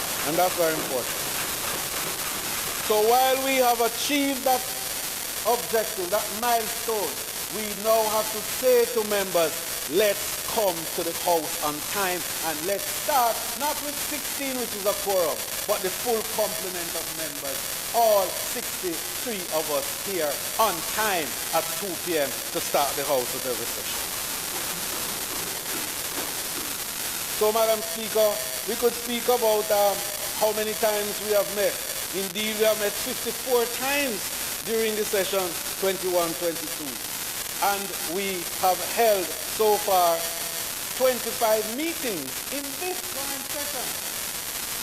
The Parliament has met every week 25 times in this current session. Madam Speaker, our attendance has been commendable for the most part, with the inexcused, and I make that point very, very seriously, Madam Speaker, inexcused, because I don't want excuses. That's a different thing. You are on government business, that's not an excuse. To be on government business is not an excuse, because you are carrying out the work of the people who elected you. So we don't want excuses, Madam Speaker, unless it's sickness, acts of God, or the Queen's enemy. Well, that's still there until Madam Minister. Enemies. You still have to be familiar with that until the repatriation is over. Yes. So, Madam Speaker, it is good, I think, that we are showing up to attend to the people's business on time. It is good. But we must not only show up, Madam Speaker. This Honourable House has not only reflected itself now in terms of attendance, but we have been passing legislation, providing oversight on issues of national importance, hosting foreign dignitaries, and participating in capacity building locally, virtually, and overseas. In terms of legislation, Madam Speaker, since the start of the 21-22 session of Parliament, we have passed 26 bills. The National Identification and Registration Act was examined by a joint select committee with recommended important amendments that were taken on board by this Honourable House. That bill was withdrawn and an updated version laid before us.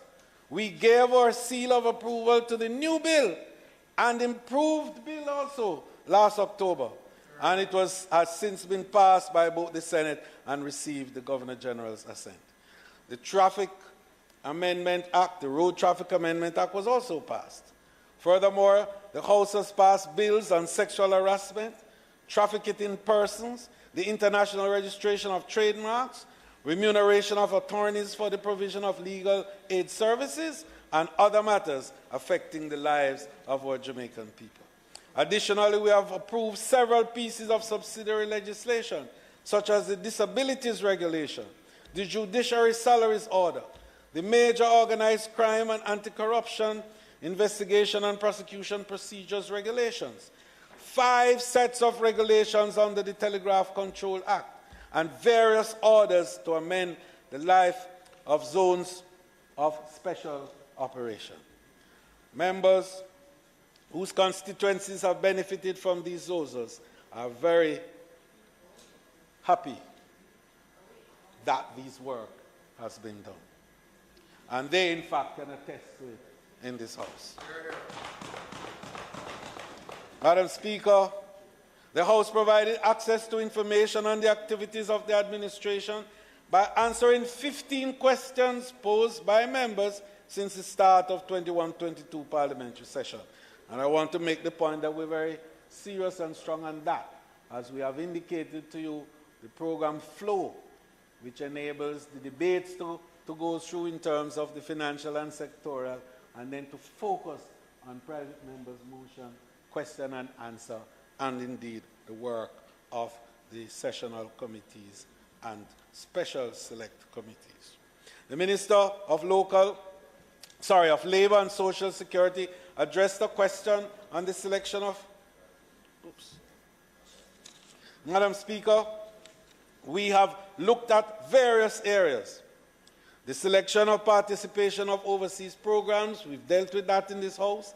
The Minister of Finance and Public Service, the Minister of Health and Wellness, the Minister of Transport and Mining, each answered 3 questions, and the Minister of Education and Youth answered 5 questions, most of them having to do with measures implemented by the ministry to meet the challenges presented by the COVID-19 pandemic.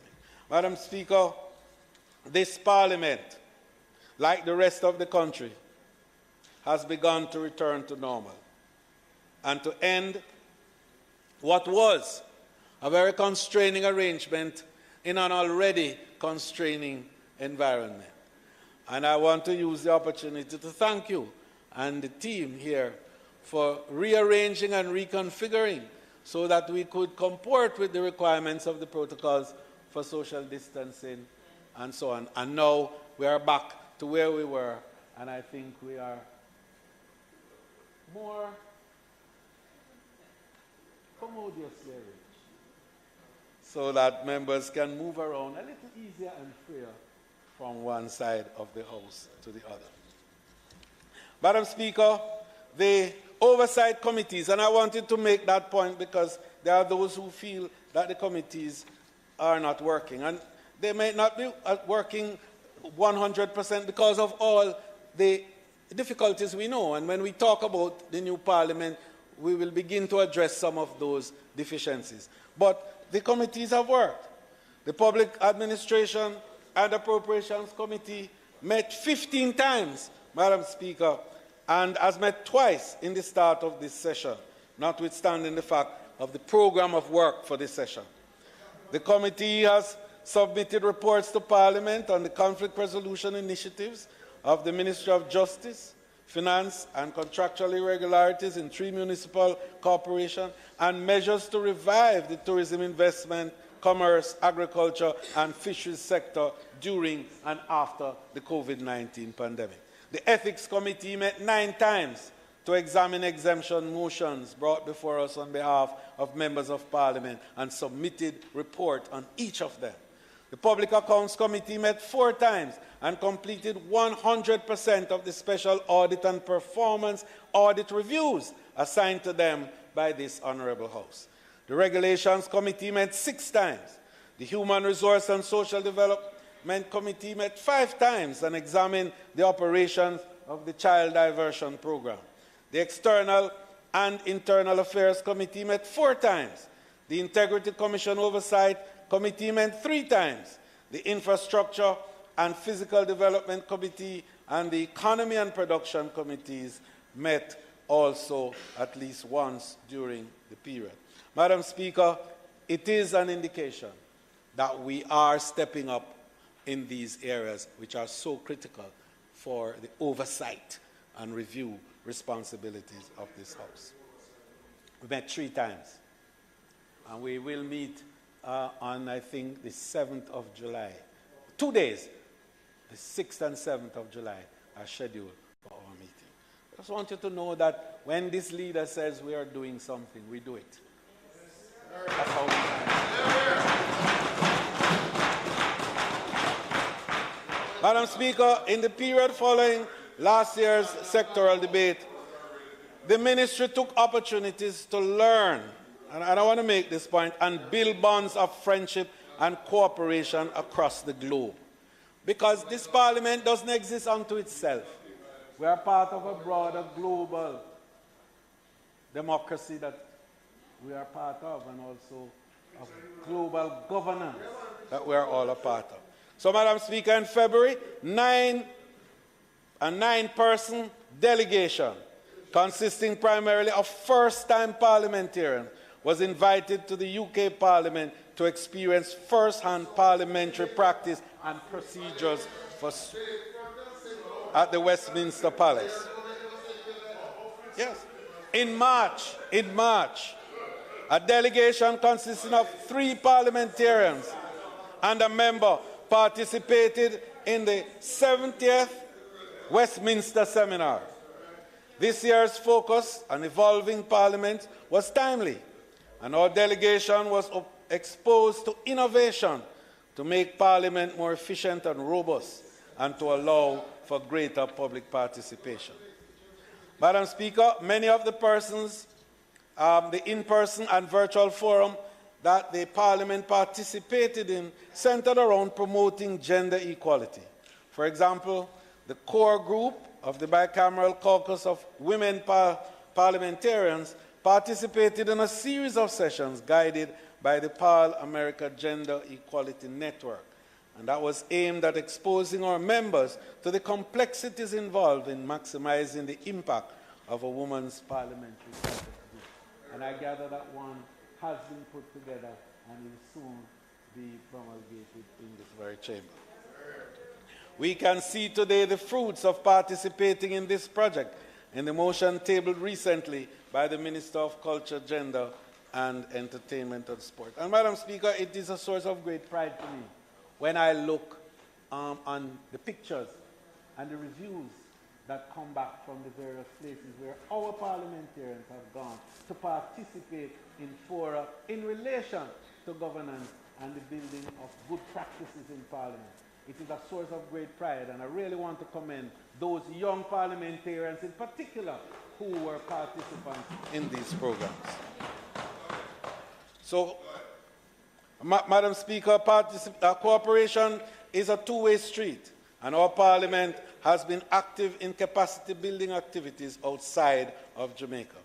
Parliamentarians and members of staff share their expertise as panelists and resource persons for forum, including the Commonwealth Women Parliamentarians, CWP, the Caribbean Americas and Atlantic Region, Regional Strengthening, what they call virtual conference, and the Caribbean Development Bank webinar series on public expenditure scrutiny for MPs.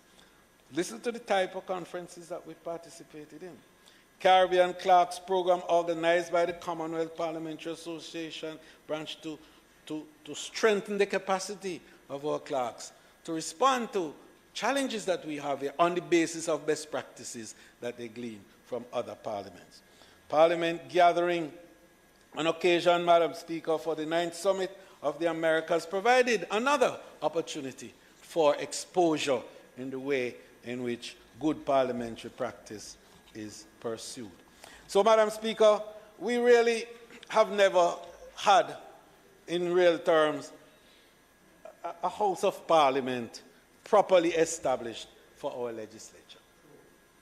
We moved from the historic legislative chamber next door. Remember the old headquarters house, where the Jamaica National Heritage Trust now has its headquarters, to what is called Gordon House, due then to lack of space. We borrowed buildings originally constructed for the Kingston and St. Andrew Municipal Corporation. Yes, we borrowed the building, and the minister is saying, we're still in their building and haven't given it back. Our new parliament, Madam Speaker, this historic new building, having been designed by Jamaican talent, will be constructed by Jamaicans, and when completed, it will be established across 3 floors. This building has been designed with 2 chambers, one for the Senate and one for the House of Representatives. A big difference to what we have. It will have several meeting rooms, some adjustable, and this will allow for all committees of the House to be fully functional and not tied to jostling as we now do, because we have to move from this chamber back to this chamber, and then out of this chamber, and then back into this chamber.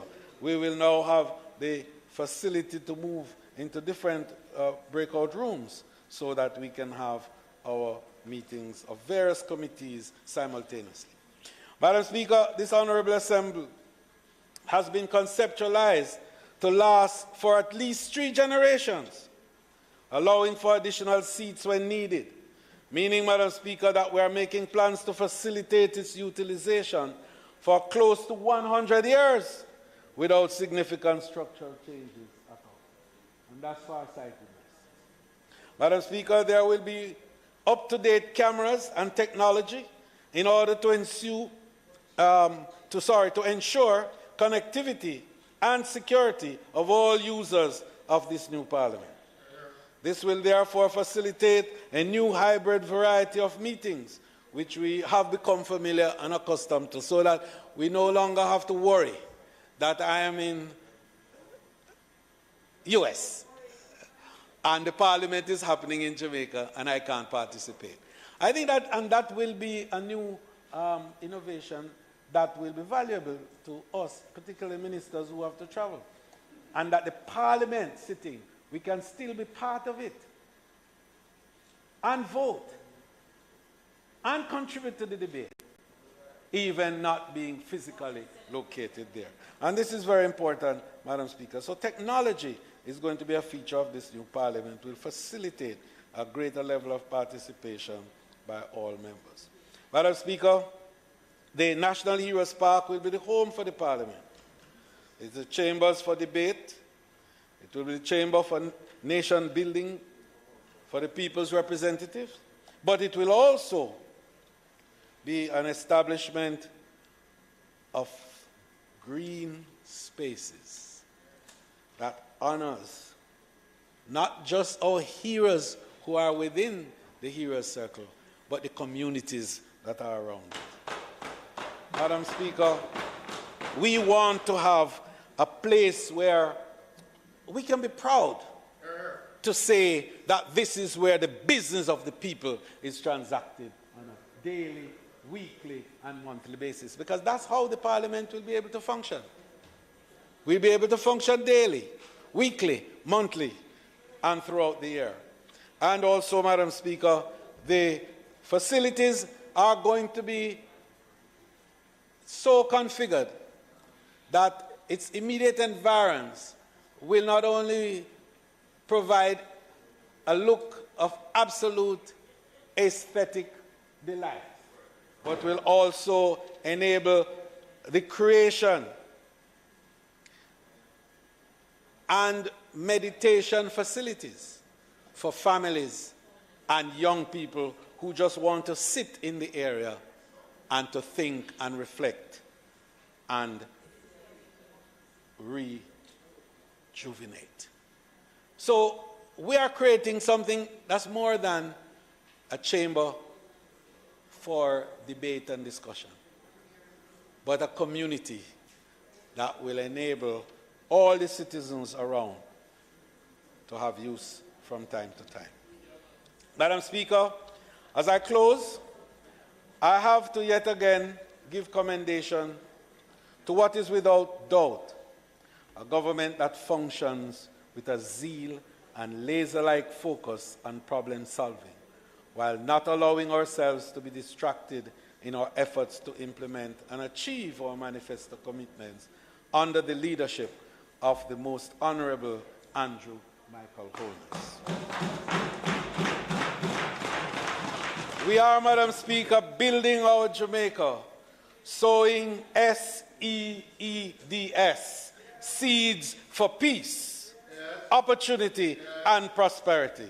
Madam Speaker, in this our 60th anniversary or Diamond Jubilee, this is our moment to reflect, to reconnect, to reimagine, to refocus, and to recognize our great Jamaica as the greatest idea that God had created in all the universe. Jamaica, the great idea, the land we love, the land of our forefathers. Bless Jamaica. Thank you, Madam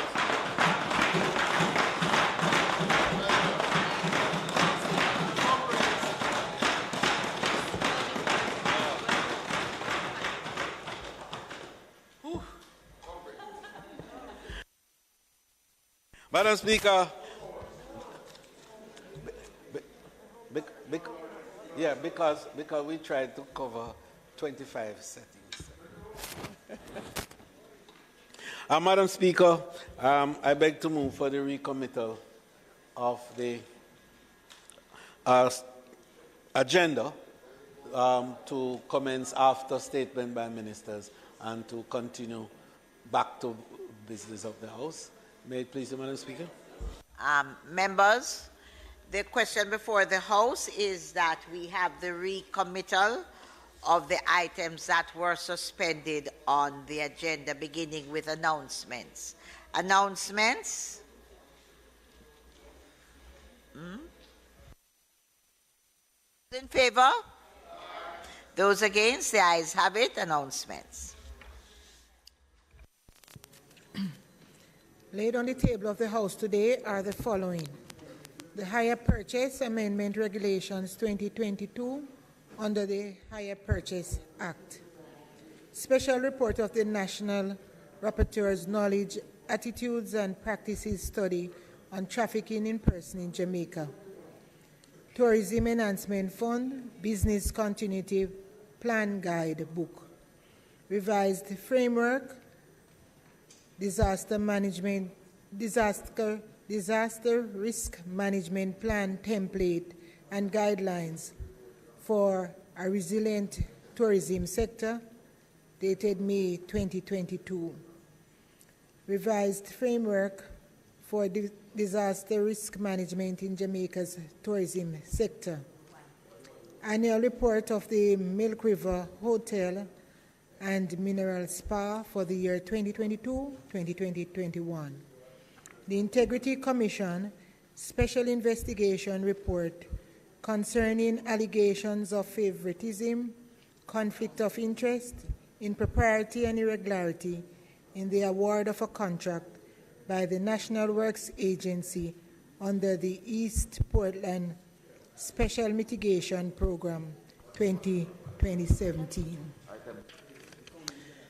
Ministry Papers number 40 to 46 of 2022 on the social intervention dated June 10, 2022 under the Law Reform Zones of Special Operations, Special Security and Community Development Act for the following communities: Denham Town Community, Norwood Community, Mount Salem Community, Parade Gardens Community, Savannah Lamar Community, Greenwich Town Community, and August Town Community.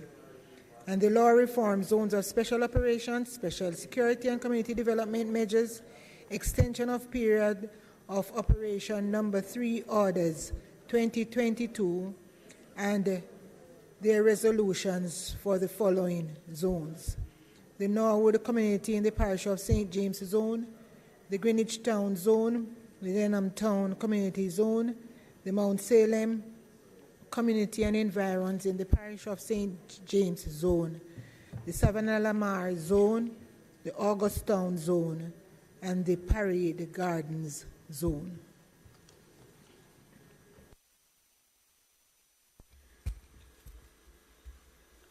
Bills brought from the Senate, petitions, papers, reports from committees, notices of motions given orally. Madam Speaker, I beg to give notice that in the next sitting of the House, I will move the following motion. Be it resolved that the Hire Purchase Amendment Regulations 2022 under the Hire Purchase Act, which was laid on the table of the House on the 14th day of June 2022, be referred to the Regulations Committee of the House of Representatives for consideration and report. Madam Speaker, I further beg to give notice that at a later stage today, I will move for the suspension of the standing orders to enable me to take this motion.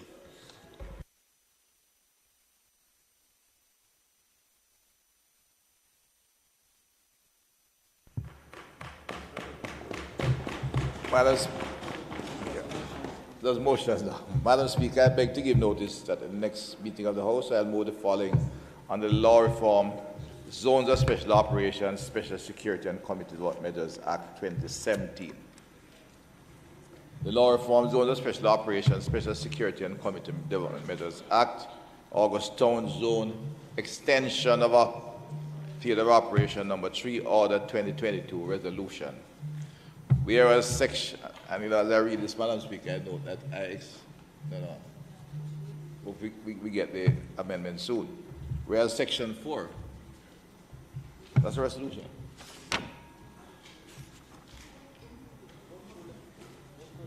Yeah, on them. Whereas section 4, the Law Reform Zones of Special Operation, Special Security and Community Development Measures Act 2017, hereinafter referred to as the Act, provides that the Prime Minister and Council may by order declare any geographically defined area within a single continuous boundary in Jamaica as a zone of special operation for a period not exceeding 60 days if there are reasonable grounds to believe that due to rampant criminality, gang warfare, escalating violence, and murder and threat that the rule of law and public order is necessary so to do.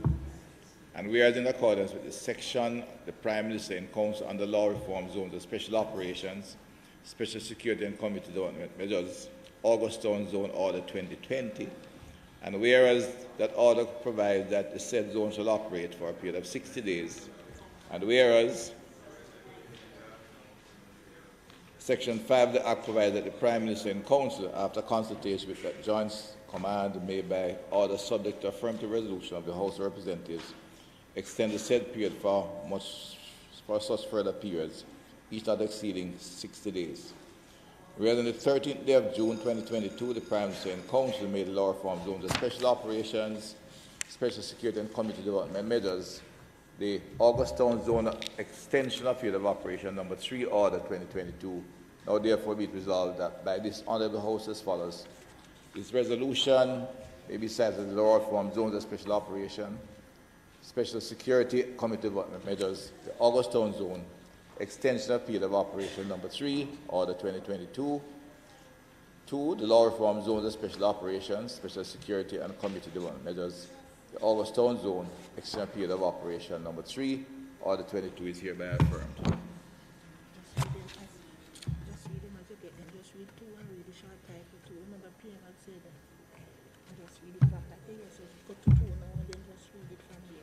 Just read these and leave. All right. Number 2, the law reform zones of special operations, special security and community development measures, the Mount Salem community and environment in the parish of St. James, zone extension of period of operation number 3 Order 2022 resolution. The law reform zones of special operations, special security and community development measures, the Savamar zone extension of period of operation number 3 Order 2022 resolution. The law reform zones of special operations, special security and community development measures, the Parade Garden Zone Extension Period of Operation Order 2022 resolution. The law reform zones of special operations, special security and community development measures, the Denham Town Community Zone Extension Period of Operation number 3 Order Resolution 2022. The law reform zones of special operations, special security and community development measures, the Norwood Town Community in the parish of St. James, extension period of operation number 3 Order Resolution 2022. The law reform zones of special operations, special security and community development measures, the Greenwich Town Zone Extension period of operation number 3 Order Resolution 2022, which are all laid in the table on June 13th, 2022. June 14, 2022, my apologies. Madam Speaker, I've heard to be given notice that at a later stage today I'll move for the suspension of the standing order to enable me to take these motions.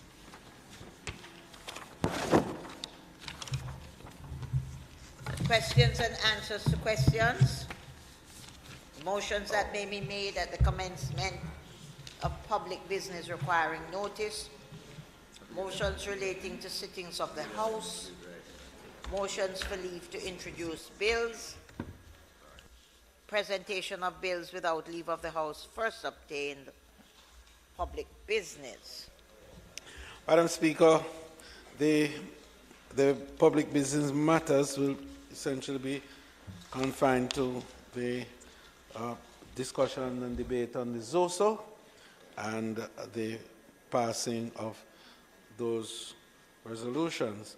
But just before, I'd like to move for the recommittal of the sectoral debate so as to allow me to make the necessary closing requirements as per the standing orders. May it please you, Madam Speaker. So the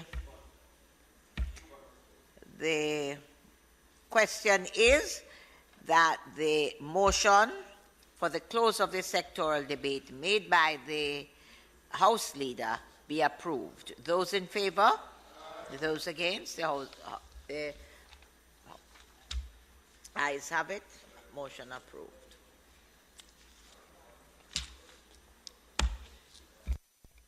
Isn't that what he said? Madam Speaker, I now move for the suspension of the standing orders, enable me to take the resolution notes of which I gave earlier.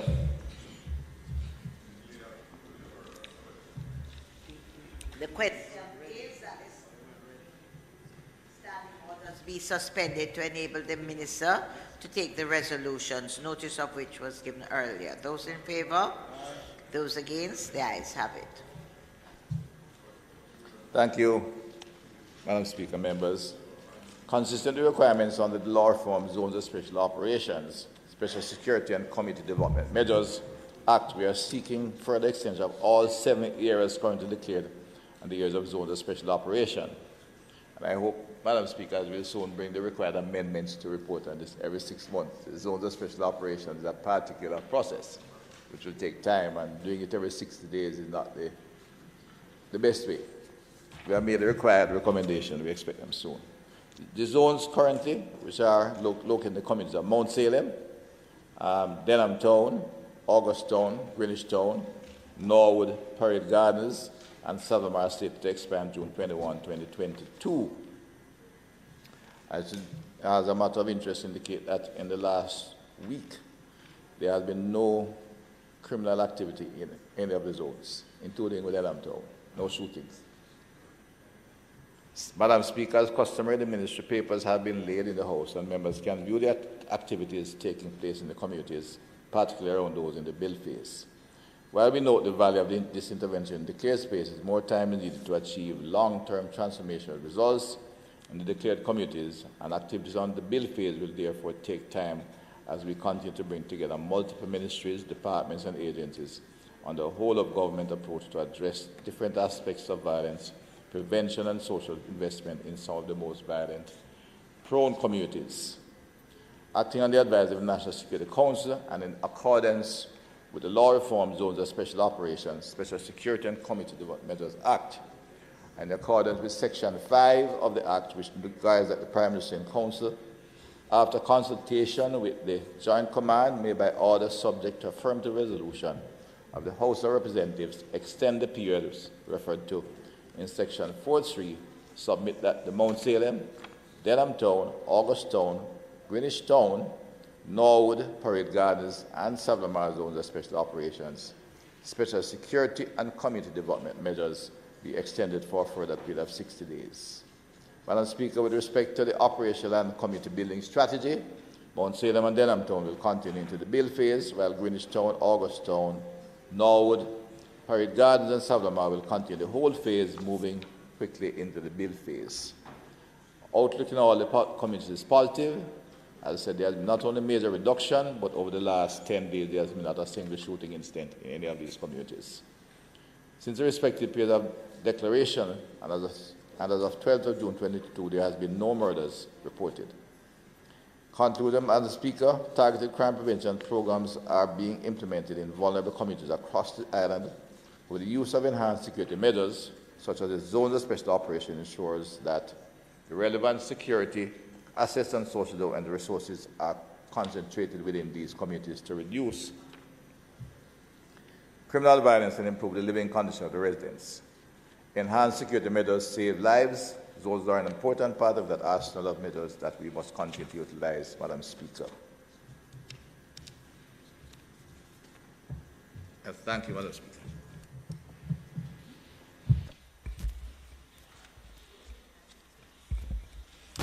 Madam Speaker, as has been the position of the opposition in relation to the zones of special operations for which extension is being sought today. In terms of the concept, we agree. We have seen lots of improvement in the communities. We continue to encourage members in the community as well as the elected representatives to make sure that they play an important part in monitoring what is happening and the progress that is being made. We know that it is slow going, but we want to make sure, Madam Speaker, that we go beyond the ordinary and we really move to see the kind of activities taking place that will lead to improved skills, improved economic ability of the individuals in the community. We understand that it is slow going. We know it takes time. But I speak from experience in terms of what is happening and what still needs to be done. I think that those are important. I want to encourage Minister, that has always been an issue with me, that there's far more joined up nature, in particular with entities like Heart for Skills Training and so on. I believe that we still are behind in terms of making sure that that is fully integrated in what is being done. And so we want to see more of those kinds of activities, more up front and center. Thank you. Just to add, Minister, we very much look forward to seeing the amendments to the ZOZO legislation, which were deliberated on in the Joint Select Committee. I think they need to be fast-tracked because this current set of orders, which I know has taken on board my suggestion that they all terminate at the same date, and a date stated in the order, which enables you to track it much easier.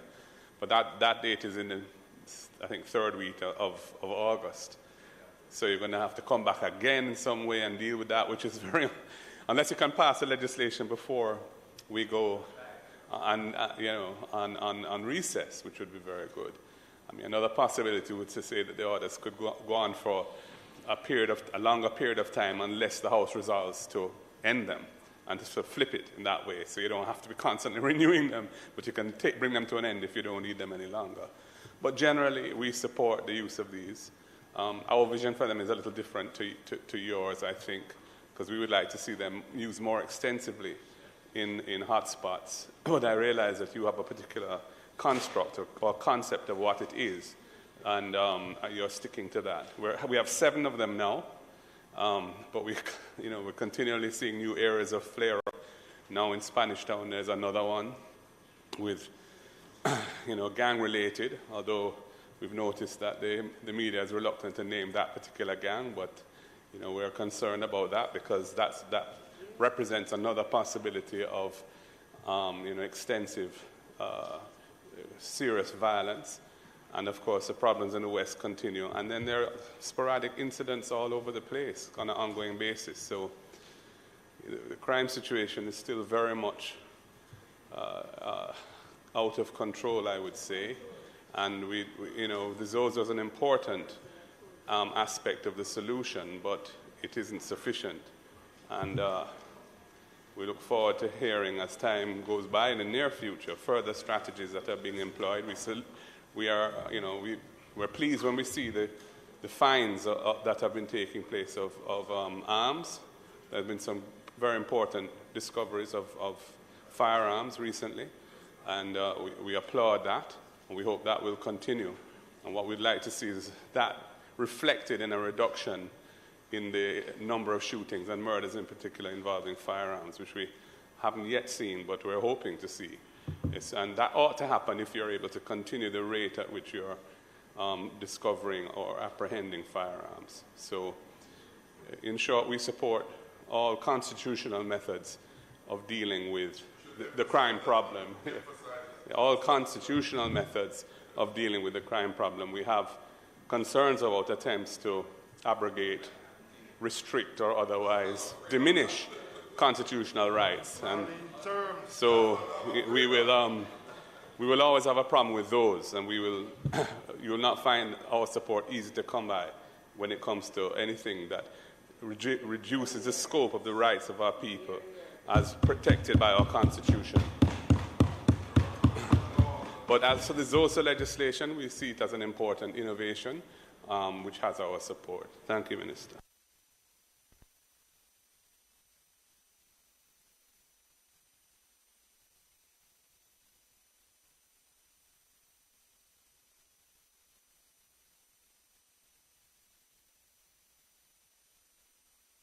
Act.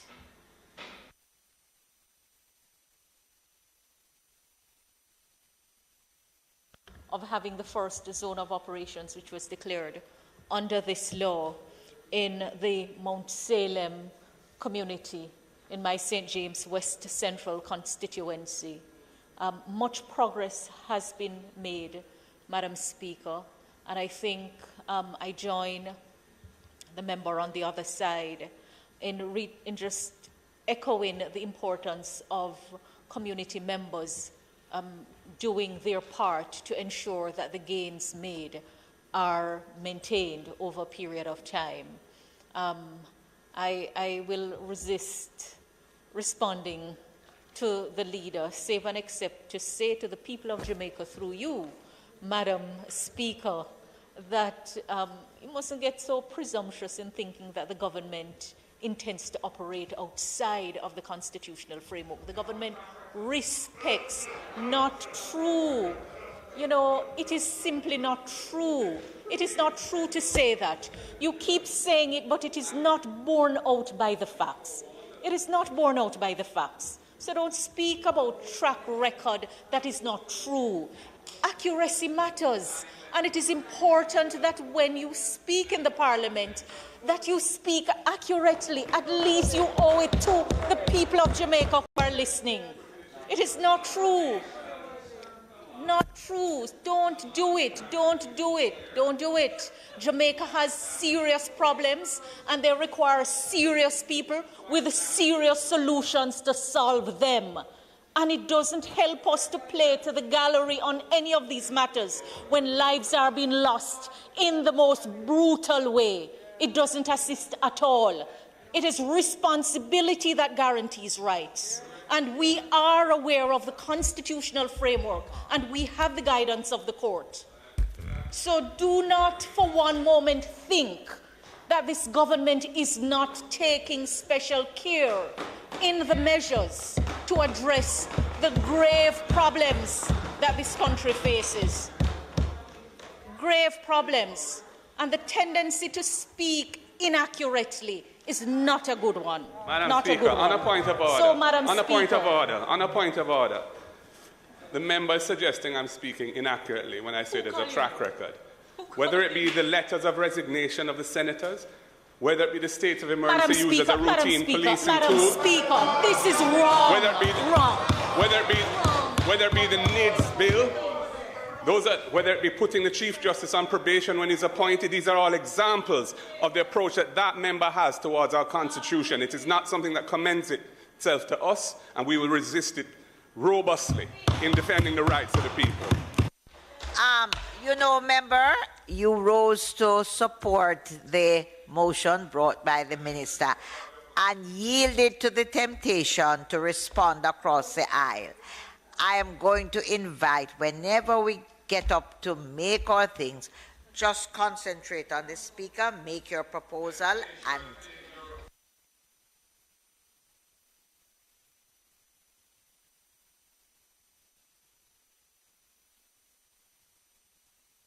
we're telling the people of Jamaica that this law was coming to abridge and perhaps the member rights. could indicate who she's referring to as a suspect on a point of order.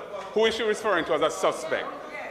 Please, that's unbecoming and unparliamentary. Madam Speaker, let the fun and joke be put aside. But let me simply remind, through you, that when this law, which is now being celebrated, was being passed, the people of Jamaica were being told that it was coming to take away their rights. And every community in which a zone has been established has benefited from it. So we may have passed it, but it is the same narrative that was being fed to the people of Jamaica, and it is not correct. Not correct. So, Madam Speaker, I say that I support the resolution for the extension of the zone, and the people of Jamaica can be assured that the government led by Andrew Holness has their best interest at heart, and we will do what is required, lawfully and constitutionally so, to address the problems facing them. Your take that. Thank you. Dr. Chan? Thank you, Madam Speaker. It is good to see a vibrant sometimes in the House. But in closing, Madam Speaker, I think I should make brief comments. Well, if you want to, could point that the member have made some very pointed comments, but I just remind you that the Charter of Rights to which you are leading was passed by this government.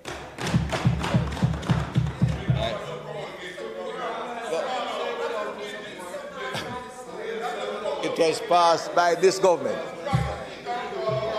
That's a fact. Never said you support it.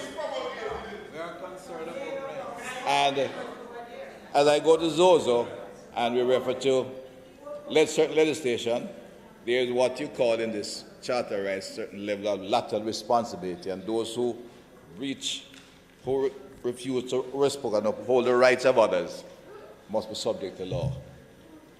But on the issue of zones, well, if they deny other people the rights, then the rights will be denied, which means including the right to move. Anyway, the whole of government approach is with what the zones of special operations is based on. When they lock you up in your house, they have to lock him up, not to lock you up again. That's what it means. Is part of the policy to comment on the member comment on the member's request. No, the entire operation of the zones of special operation build phase is based on the whole of government approach. The activity in the newer zones is not at the level yet that is highly visible, but all agencies involved in social investment are brought on board: education, social security, in addition to specialized work by JCF and public health. And that whole approach is being strengthened as additional budget is put in place to ensure that the communities we have will be transformed. Data is being done now to ensure that we can measure the outcome. In fact, by the middle of this financial year, we should have demographic data, complete demographic data on the entire community, and therefore both all social demographic data, so we can monitor the impact of the zone and determine the outcomes. This includes not only training, but in fact build job placements. In the meantime, I said, because of while 7 zones are in place, and the demand in terms of human resources, expansion depends on the continued recruit and the expansion in the JCF, as well as a number of them could be phased out in the build phase, and the numbers reduced in those areas. We are moving in that direction, and we are confident that it will continue. As I said, the level of activity in those areas is now much lower in terms of criminal activity, and the number approaching the point where normal policing will be able to hold it together. We are convinced as the social investment opportunities arise and set in place. In addition to that, of course, I want to point out that some of the operational activity as the police improve its intelligence and its own operations based on the improved statistical analysis and empirical approach to it, which works well in the urban areas, the corporate area 4 in particular, which have 2 zones, but we'll note that currently they're near 30% behind last year, because it's an urbanized area, and the new strategic approach of the JCF can work in terms of strategic deployment, improved communication, improved transportation. The total number, in fact, was 84 behind last year. And it will be borne in mind that Area 4 has the highest, what we might call chronicity, and used to be the most damaging area. And it is dependent on what I call much more effective policing based on their strategic deployment. We have a little flare-up at the far east, very far east, out in Bull Bay. We are aware of the situation there, and it's a matter of tracking down the perpetrators and getting them in. But we are fully aware of what's happening out there. And I think a close look at what's happening in Area 4 reflects the improved effectiveness of the police. But criminals who derive their resources from a different kind of criminality and are more dynamic, are operating in other areas of the island, which we have to adjust deployment and activities. But the zones of special operations are fully operational and successful in the way they have been located. It is the level of success we have had where we want to retain the model. It's a matter of allocating the funds, and the government will do so to ensure we can expand the model across Jamaica. But it is not in a position to do so immediately, but we are certainly examining that, and more resources are being directed into those areas so we can cover a much wider area. But those 7 zones are showing us a dramatic decrease in criminal activity where they have been located and have been almost crime-free over the last 2 weeks in particular. Madam Speaker, I therefore move for the adoption of the 7 all resolutions by affirmative resolution. Members, the question before the House is that the resolutions brought by the Minister, notice of which she gave earlier, be approved. Those in favour? Aye. Those against? The ayes have it. All motions have been approved. House Leader. Madam Speaker,